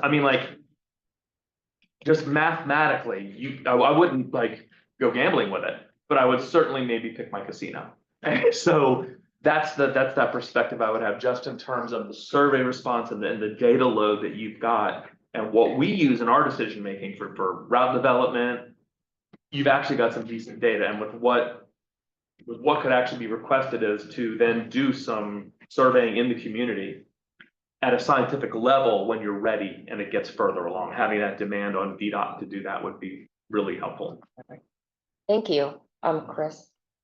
Yeah, couple of things. One, I think that we need to really step back and think, imagine if this was 1991 and we were sitting here talking about, let's get some bridge crossings going on. The development that's here now was not there at that point. And at that point, you had a lot of people that, especially outer connector, absolutely not, don't want it, it comes too close, whatever. So we have a decision to make. Either we don't build anything and we become Stafford's north of the river, Sponsee's south. We don't go and see you guys. It's not gonna happen because we're not gonna be able to get there. Or we do what should have been done. And quite honestly, too many politicians don't have the guts to do because they're weaklings and they constantly bow down to 14 people that call them up and say, you better not build this, I'll never vote for you again. I don't care. Neither do I. I really don't. Because you either do what's right or you shouldn't be in this position. And I'm not calling out anybody individually, because I have a lot of respect for every single person. But we did this in Spotsy when we wanted to connect the Spotsylvania Parkway, which everybody knows where that is, that our taxpayers got that for $30 million of a proffer. Way overpriced, but $30 million. It goes from Route 1 over to a couple of 2-lane roads. Beautiful highway that does nothing. How dumb is that? So we said, hey, why don't we connect that? Why don't we look at a map and say Route 3's up here, you got this road down here. What could we do to connect that up there in a long-term, long-range plan? We don't have the money for it right now. We don't even know when it will be complete. But if you don't have that line on a map, what happens is, as we found out, we were doing this, we had the maps that were rolled out in a transportation committee meeting. And we're all sitting there saying, okay, well, what if it goes this way? What if it goes that way? Well, the map was just a little bit old and it turned out that we had subdivisions in the way. Couldn't build the road. You would actually have to take and curve and move and so my point is that our job here as a region is to promote regional transportation, getting from us to you, to you, to you, all around. That's the whole point. And if you have a Wegmans in the city, my wife goes there, I don't go there, I hate going to Wegmans, but that's just me. But if you had that's what we do. I don't think our people don't sit there and say, oh geez, the mall is in Spotsy, we can't go there because that's Spotsy. We don't want that. We don't want to promote that. What we want is an integrated area where we can move around. Go to any other city. God, my goodness, one of the first slides that we saw was how many bridge crossings were in Roanoke. And there was it hundreds, a dozen? I forget. I'm sorry. 26. 26? Okay, it seemed like hundreds. Anyway, but the number compared to what we have, and what we have, it's the interstate. That's all, and it's, people traveling through our area that we're merging our local traffic into, and we don't have those local lanes. We do kind of, but not, you know what I'm getting at. So Roanoke has that. Go to any other city. Go to Richmond. Richmond has beautiful highways because they planned ahead. And yes, you do have to control your growth where it goes, because those rezonings that come before boards, that's where we have to step up and say no or yes, depending on what it is. You need to plan these things out. And going back to Drew's question, what are we trying to accomplish?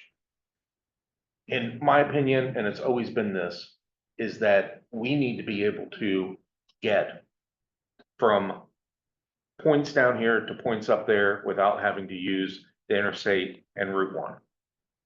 And if we don't have those, the window that is open right now, and I'm surprised you guys found that little piece going right through Spotsy, because you go look at a map, there's neighborhoods everywhere. You're gonna have to transverse them, Kurt, and then all those people are gonna get ticked off because that's their little slice of heaven that now you're putting a highway by them. They're gonna have the noise and you're gonna hear it from them. So I would say, let's not get stuck on doing nothing. Let's get together, like Marcy just said. You put something down, then we hand it off. They do all the work that is necessary to take it forward. But we need to have some sort of crossing that's there, and I love the idea of having a connection going into Spotsy. That I think is fantastic. We put that line on the road or on the map, and we say, hey, in the future, if it's at all possible, this is something we're thinking about. And as your guys' data centers come in, have them build part of that road, have them build part of that bridge. I mean, they want to come in, they will do that. We got them to rebuild a whole road out in Summit Crossing. So the potential is there to do this, and I really appreciate everything you guys did, because looking at these, I don't understand why it's either or. The hybrid makes so much more sense. Each part has a good piece to it. Can we put that together and make our own Frankenstein's monster out of this whole thing and come up with an actual solution? Thank you. I'm done. Yeah, so I'll just say, Shannon, thank you for reminding me, because I wasn't at that meeting out at Fred Matt's, because we had a board meeting that night. I remember people said none of the Stafford's board of supervisors are here, and I remember we had that meeting. So thank you, you are right, we did have great public participation that night. So thank you for reminding me about that. So I saw one of my neighbors recently, and he used to be the head of VDOT, Harry Lee. Not the head. Well, he was Head of design. Yes. head of design, and he reminded me, he always asked about, how's everything going regarding transportation? He goes, Meg, when they put Interstate 95 in, they only expected there to be 4,950 cars on that road. And, he made some comment that was probably accurate back then, right? And so my recommendation would be, ask everybody, do kind of a straw poll here. Would jurisdictions be ready to move something forward at our May meeting? Well, they need to know now in order to do something. Unless we can pencil down again until, We're happy to pencil down, as long as we're not being asked to work, we're fine. We're fine to give you all the time you need. We're not gonna rush you all to make your decision. So you can wait to May. We can absolutely. okay, so I,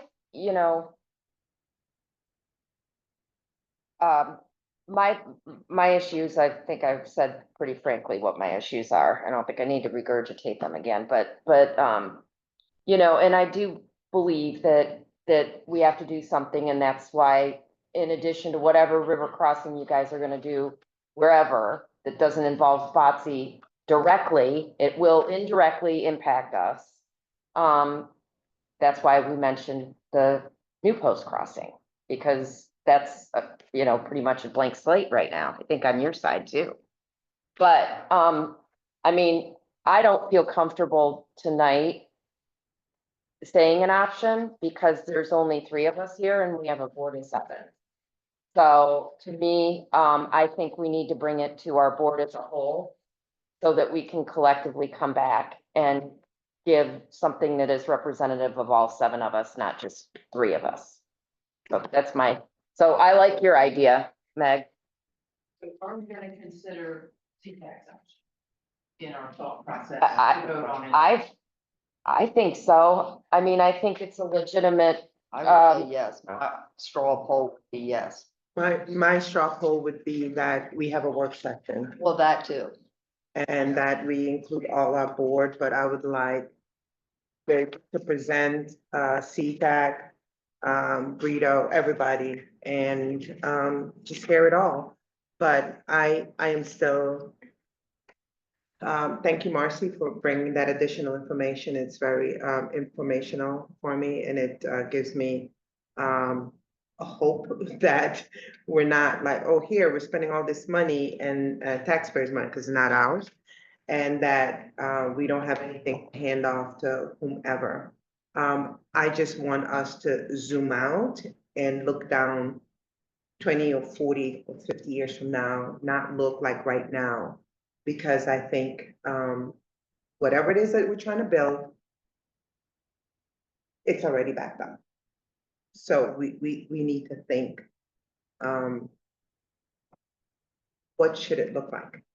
2050, 2060, 2070, where none of us are here, so that they don't say, what the hell were these FAMPO policy advisors thinking? So just want to make sure we do right by them. yes. And looking at schedules for the month of May, I don't know how your boards operate, but we would have a budget work session or a work session until the 20th of May. Our next policy meeting is the 19th, given the Memorial Day holiday. So we probably couldn't do we in Stafford couldn't do anything until June. Well, to vote something here. Right. Do you want to go back, so you guys want to go back to your board too and present the whole thing? Yeah. So June, Madam Chair, yes, June is good. I mean, yeah, we have more questions. okay, Yeah, you know, this is big enough.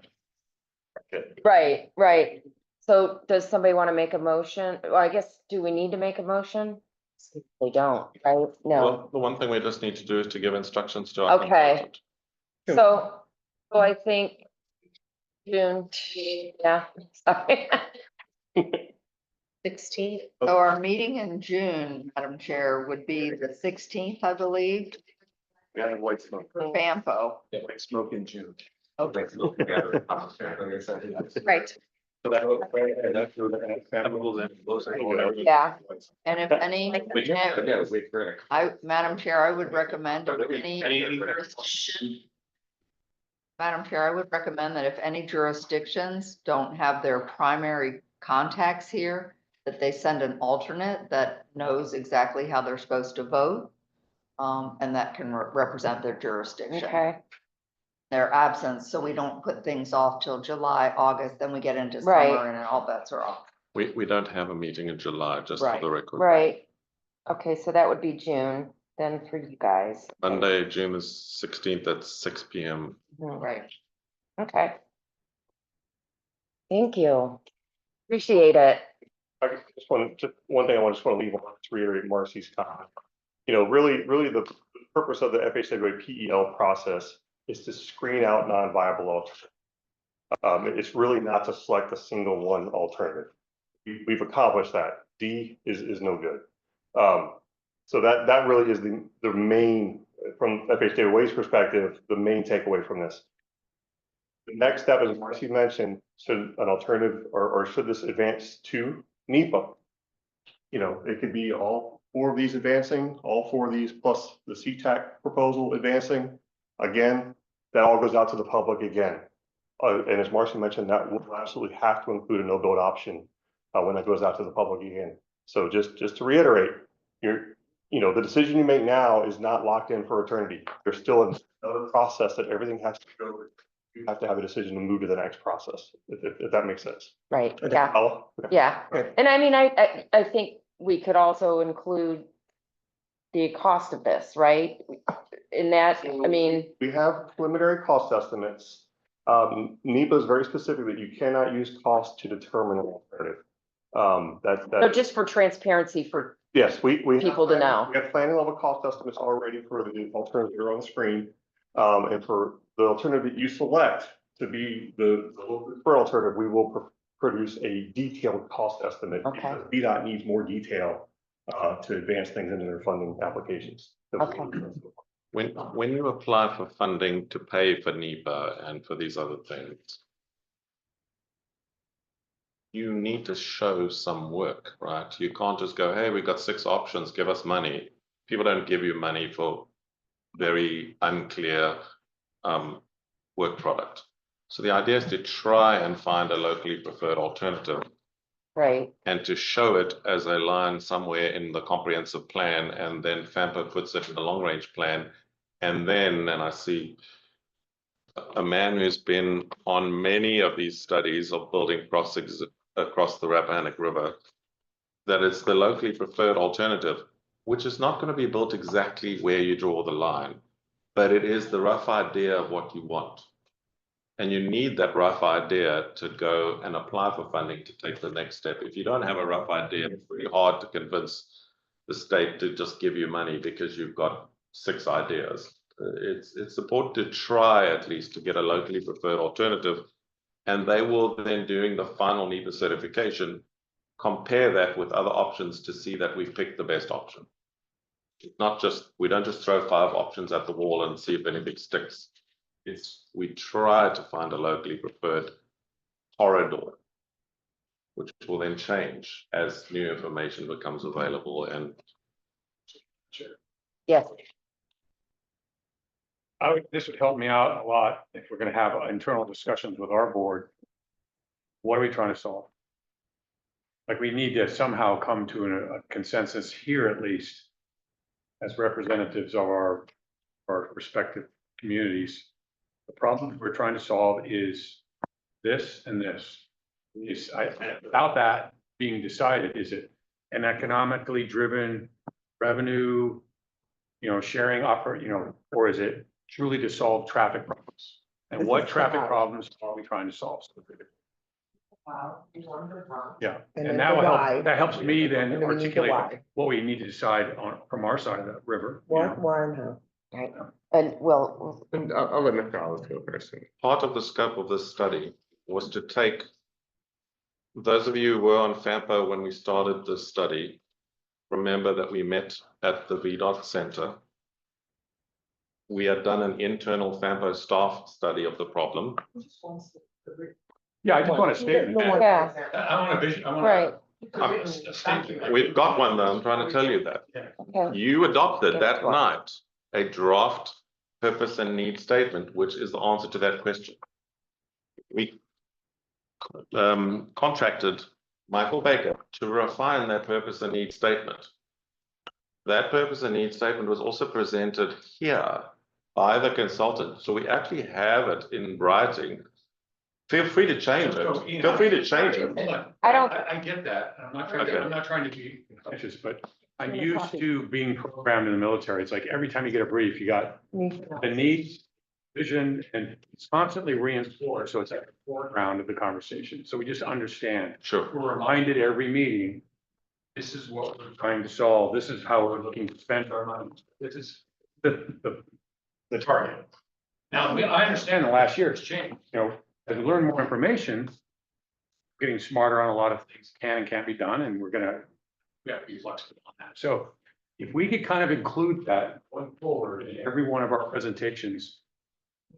So that, I like that, Drew. I think that it's a good idea Yeah. because, somebody might not be, and I think we had that meeting before you were even on the board, right? And the public also may not be tuning in every single FAMPO meeting. And if you have that stated, each time it just reminds each person that. Absolutely. So I think that's a good idea. That's fair. There, if you look in the top There you go. box. and this is probably the second time I've seen this, because the first time I don't remember it. Okay, that's nice. Thank you. We will put it on Yeah. all future documents. Thank you. So, Mr. Olive, I just want to piggyback on what he's saying. So for me, like, we're getting ready to have a work session. I don't want to have to go through every single document. Is there an executive report or needs analysis that I could point to? Just give me the date, or if you tell me where it is, I'll find it. And that we could share with the rest of the. We can even make one up for you. If you just tell us what you want in it, we'll take all these bits and we'll put it in together for you. Just tell us how many slides you want and what you want in it. We'll make it for you. Yeah, I will talk to my chair Very easy. and see what, how he wants to put it together. You just, The work session. you just tell us what you want. The staff here at the office will make it up for you. And we'll work with Brad to make sure we've done it correctly. Thanks, Brad. Okay. Well, did you have something? What Ian said. Okay. right? The purpose seems totally clear to me. Okay. I will say this and then I'll shut up. If we succeed in getting a locally preferred alignment, this will be the first time in 30 years that we've been able to get agreement on this. So I know it's going to be hard. I know there's going to be negotiation. I know it's difficult. I know some of you want to throw a rock at me already, We're going to. but sit this down will be now. the first time in 30 years that we've been able to agree. And Paul over there, Paul, I will buy you a glass of champagne if they finally agree on line. He worked on the previous study in the 1990s or something. Since 1990, Paul has been on these studies to try and find a way to cross. I'll buy Paul a glass of champagne if we get a locally preferred alternative. So if we pulled an old study off the shelf. That don't happen. It's in my office. Okay, Can I show so you? I No, we would don't wanna just see be, it I would right just now. be, No. I'd be interested to see it, is it the same exact study or the same exact thing? And so we just spent $600,000 on something that, This is 30 years worth of options. Look at them. Six hundred thousand, right there. And they almost got it right. Marcy was already here and then somebody changed their mind and voted no. But look at all the options they've already, this is old. This is years old. Decades. Comparison. It's got even an older one in there. This is 1999. I have an All older involved in this study. Marcy came doing this So process. you and looked didn't, at we the didn't options. even have all those easements yet in the city. Yeah. So, and my view, and my very last comment is, my view is if you don't pick an alignment now, in this area, there won't be any land left to pick. They tried, look how many times they tried. You'll be the first people to Can actually. we borrow that for our meeting? I think we need to do a comparison analysis. Yeah. Have all that. What Can have it. they did versus what we're doing the now. comparison would be great. Can I add something? There's a. I'm not the chair, this is the chair. Shows more alternatives. Okay, thank you for that. Appreciate it. Sorry, I'll be No, quiet. you're fine. Okay, all right. So now, thank you very much. Appreciate it. Thank you. Thank you, everyone. Thanks. So now we're gonna go back, 7C. on the consent agenda with C, resolution 25-31, adopting an amendment to the 24-27 transportation improvement program to adjust the funding for UPCFR T0026 FXV Go. Any questions for Jamie? Jamie's right here. The, Yes, that I this is your item. This is- Yeah. my only, question was, or concern is that I saw that it says federal 5307 and federal 5339. Did we already receive funding or are we expecting that funding? Because I know the federal government is. So it's just a reimbursement for Okay. funds that we would expend. So we didn't receive the money yet. Once we expend the funds. You will automatically get it. It's not like you have to like grant or anything and match. It's in our current, and it's in our. Perfect. That was the only question I had. Okay, so we need a motion. Motion to approve? Okay, all right. All those in favor? Aye. Any opposed? Okay, all right, that passes. Sorry, We're we good. already All said, done. Jamie. Okay, Thank you. all right, The 9A, we still need to put out for public comment, Madam Chair. That is the new work program. And if you're in a hurry, we can skip most of the presentation, but I do have one question for you because we build this UPWP, we take it to the TAC, we bring it to you, goes for public comment, then we bring it back again so that if you have amendments, I'm going to do this real quick if you want. okay, First thing is the 5303 numbers, that's a kind of funding that are in this document are not going to be the final numbers. The reason for that is the Federal Transit Authority has not given DRPT the numbers for next financial year, and we're real close to the end of this year. So we're a bit nervous, but we don't have a choice. If I don't put this out for public comment, we won't have 30 days to finish public comment, bring it back, take it through the committees, bring it to you to vote for approval before we reach the end of the year. And then we're working without a budget. So that's why I need you to put this out for public comment. And then just scroll down, please, in the slides. Sorry, Becky, I'm just gonna brush. Scroll down. Basically, I just want to tell you that there's nice stuff in there. You've got this at home about what we did last year. There's some ideas of what we think we're going to be doing this coming year. On the next slide, go real quick through them. More, further. Here. We believe that SPOTSI has decided to cancel any further work on the New Post River crossing study. But I need you to just say that on the record. If you do, I'm going to take that out of next year's plan because it would need that up to $20,000 for the modeling. So if you want us to proceed, it's in the UPWP. If you don't, we delete it before we send it tomorrow for public comment. But I just need you to say it on the record so that I can have it official. take that off for FAMPO's purposes. Good. Okay, so I'll take that one out. And then those are other items. The scenario planning options. I just need to be frank with you quickly. Last long range transportation plan, we spent $500,000 developing it, right? We're not gonna want to spend money like that. So I have informally chatted to people about the costs of what we can get away with. We can probably do the producing of the LRTP for about 100,000, not 500,000. But we've included 70,000 to do a scenario planning exercise leading up to the start of the UPWP, because we have this chapter on scenario planning which needs a complete rewrite.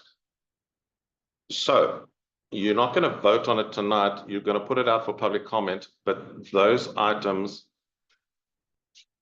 the new post study and the money for the scenario planning, would need to either be in or out of this when I bring it back to you next month to vote for.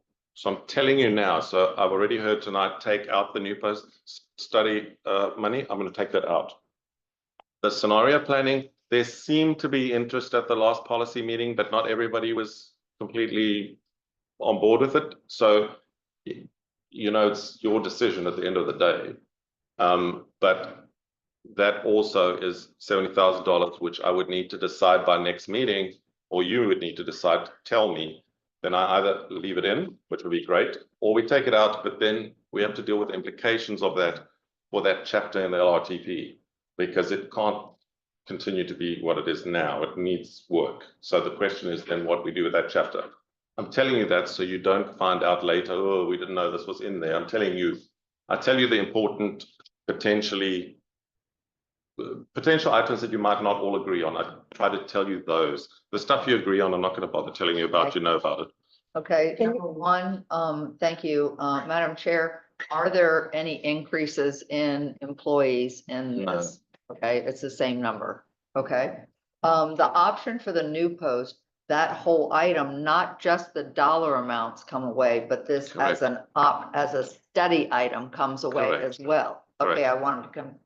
Because one of the concerns I do have with new post, and I haven't shared this with Lori, is I am a little concerned about some kind of sprawl on the side of Stafford if we were to do something like that. But anyway, yeah, those were my questions. You can still continue to have it a dotted line in the comprehensive plan. Right. But this was the question of whether you wanted us to finish the study, which would have called. No. Okay. It's on your comprehensive plan and it's on ours. All right. So. Madam Chair, can, Mr. Allis, can you explain a little bit about what the conduct scenario planning options are? Maybe I forgot. So that would involve we have a chapter in the long range transportation plan called scenario planning, which looks at what would happen if the population grew more than we expect, or what would happen if the population didn't grow as much as we expect. In other words, less people moved here. What would the impact be on the roads, the buses, the trains, and the whole transportation system? Just generally. Based on development that you all are in control of in your jurisdictions, which FAMPO doesn't control, but we take that information to model the future. What does the future look like if all of those things get built, or if none of them get built? So is this what you already do, or is this in addition to what you do in order to get the transportation numbers that we currently work with? So the travel demand model is already in existence. VDOT manages it, if you like. They don't like me using the word own. I don't know why, but anyway, VDOT manages it.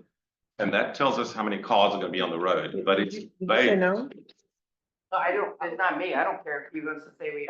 It's based on the number of people that live in each, let's say, zip code.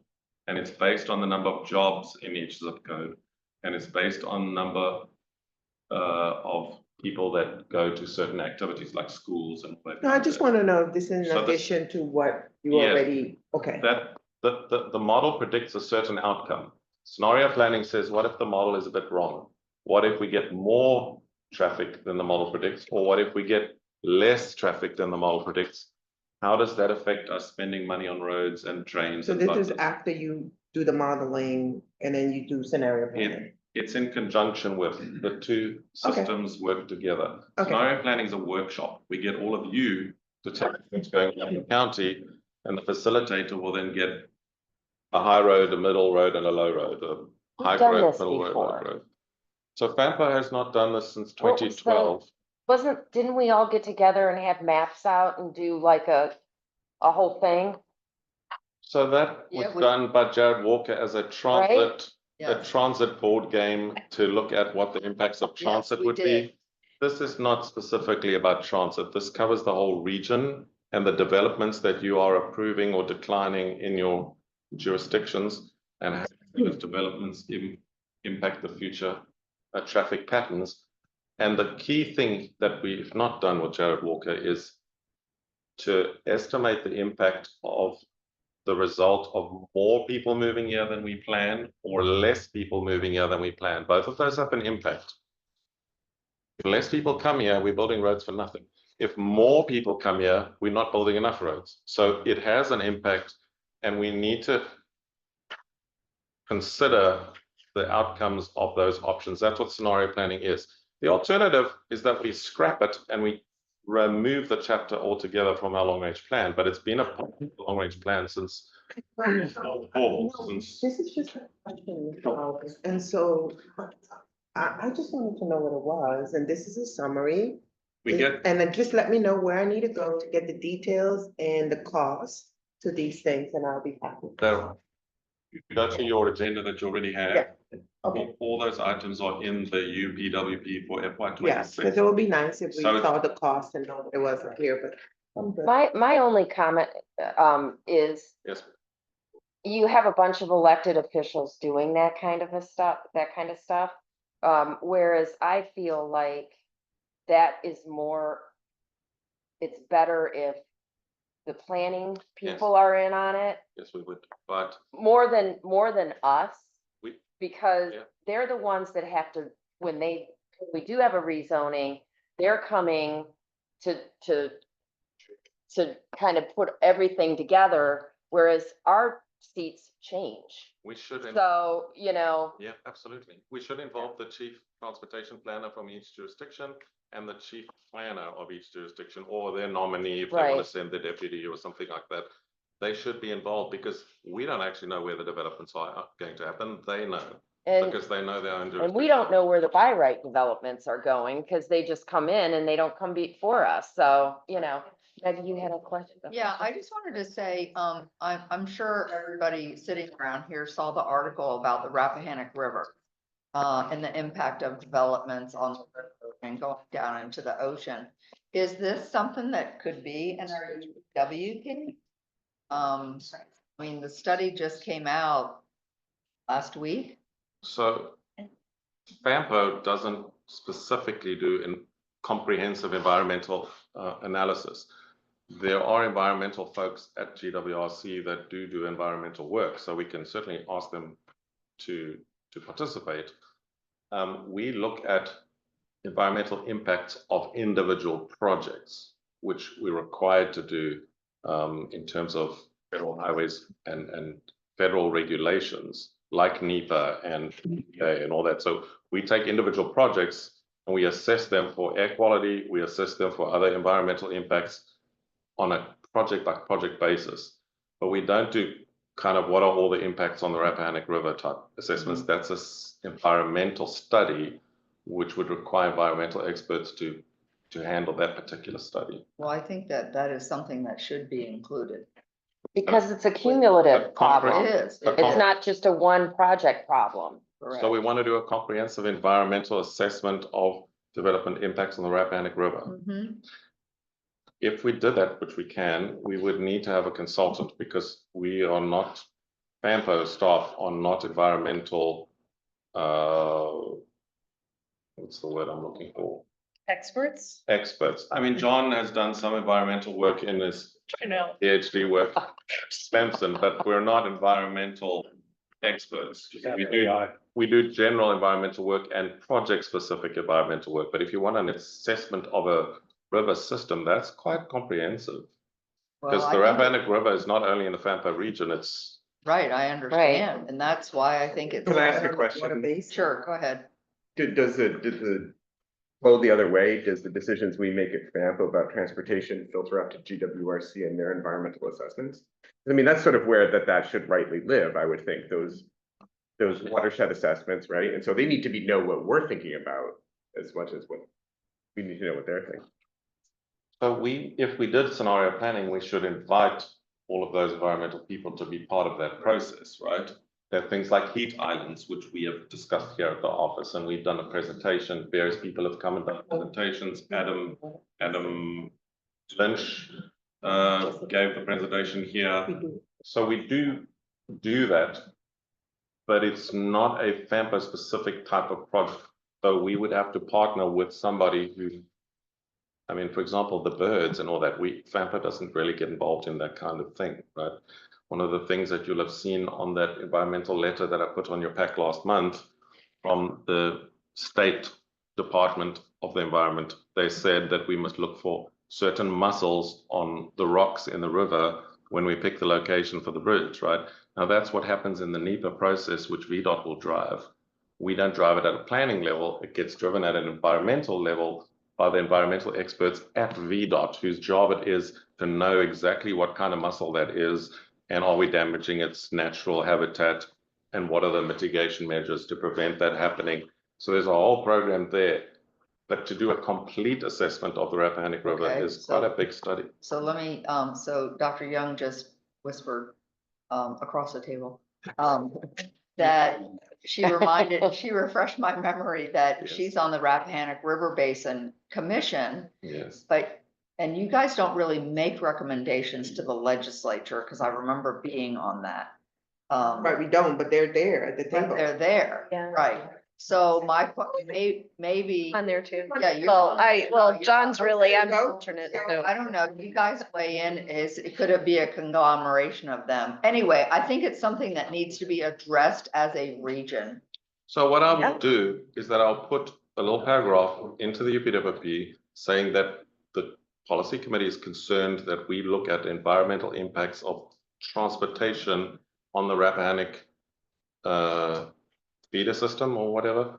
I will put the river basin, I will put that in the UPWP to show that we're acknowledging this need, and then we can work out over the next few months how exactly we want to answer the question, right? It's up to you as well as, you know, I carry out what you say. So I'll put it in there as a concept that we want to investigate.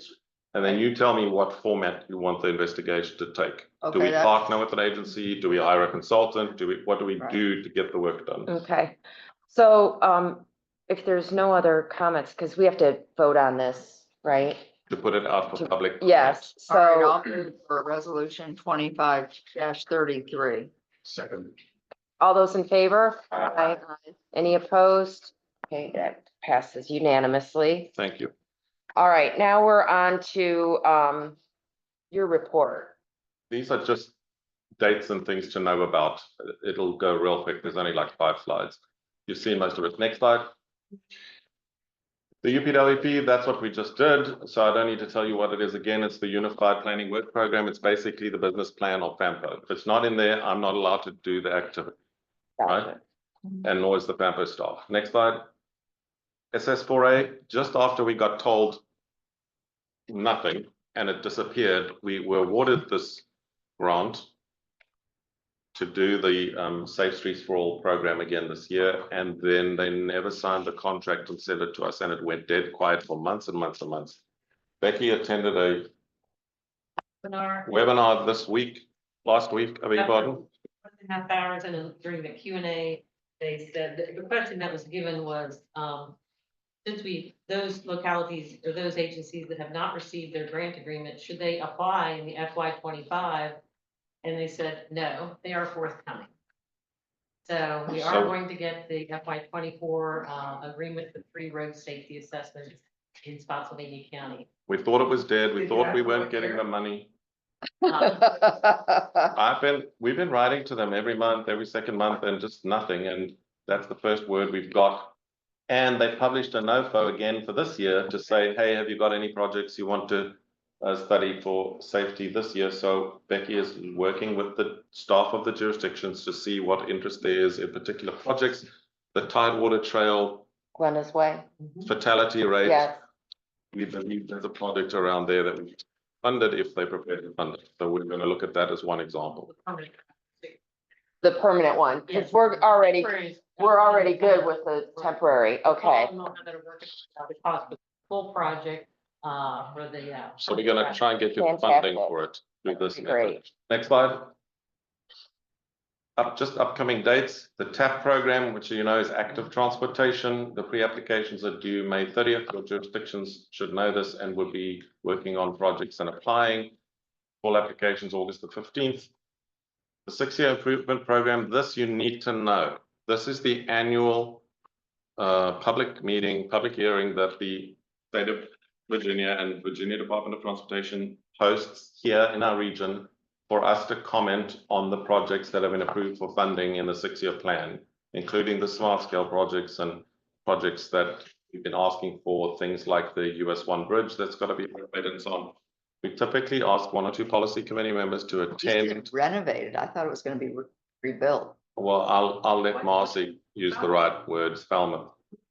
Rehabilitated, there you go. That's the correct word. Okay. So all of those projects will be on display together with funding that's recommended for those projects. And we typically ask 1 or 2 policy committee members to go from this body to just give our opinion, our input on things that are funded and perhaps things that are not funded that you would like to see funded. So I just need it, and this is my last thing, I just need to know if there are any volunteers to go along there and just give your input. Okay. So we have one, Will, do we have a second one? It's on the day of our board meeting. I told Paul that I would be willing to go.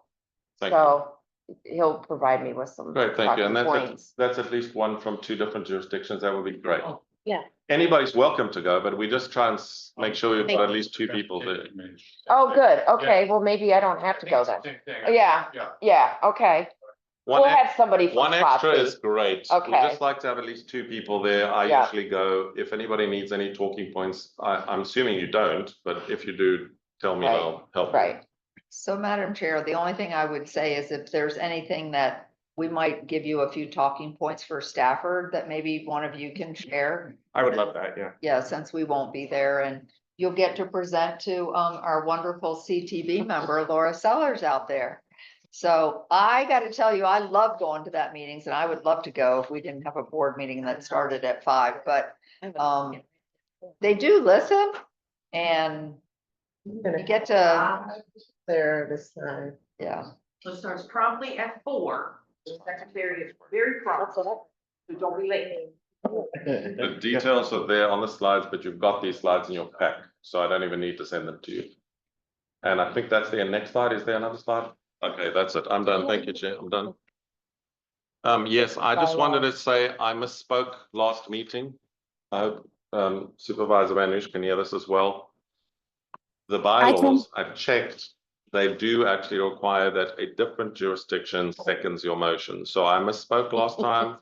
I've checked on the bylaws. You do need to be from 2 different jurisdictions. Oh, absolutely. My bad. Okay. I don't remember what you did, but. I said that it wasn't so, and it is so. 30 years, I'll get screwed up. Just make sure. All right, I think we're all set then, right? Any comments from yes. So 2 things. So this week is National Work Zone Awareness Week. This affects your employees as much as mine, because each locality has employees who work out on the roads. So hopefully you are sharing the messages that VDOT or the national folks are putting out and talking about things. Wednesday is Go Orange Day. Every day is Orange Day for me, but I mean, Wednesday is Go Orange Day, so make sure that you are orange if you own it. And the only other thing is that May will be my last meeting with you all. I have taken on another role in VDOT. This starts in June. I'll be working on special projects for the commissioner and the deputy commissioner in central office, so. A promotion. Well, congratulations. Maybe not the Marcy, but. No problem. We now have a friend in high places. Yeah. Yes. Don't forget us. Directly for the deputy commissioner. So I will have the ear if there is some major important thing that we need. So see, Chair, if I Dr. may. Young, it's not bigger than us. Hey. Chair, if I may, from our staff point of view, we just want to thank you, Marcy, obviously all of your staff as well. But I've certainly worked very well with you for 4 years, 4.5, almost 5 years. Thank you for, first of all, showing me what the UPWP was and everything else on my first day in the office.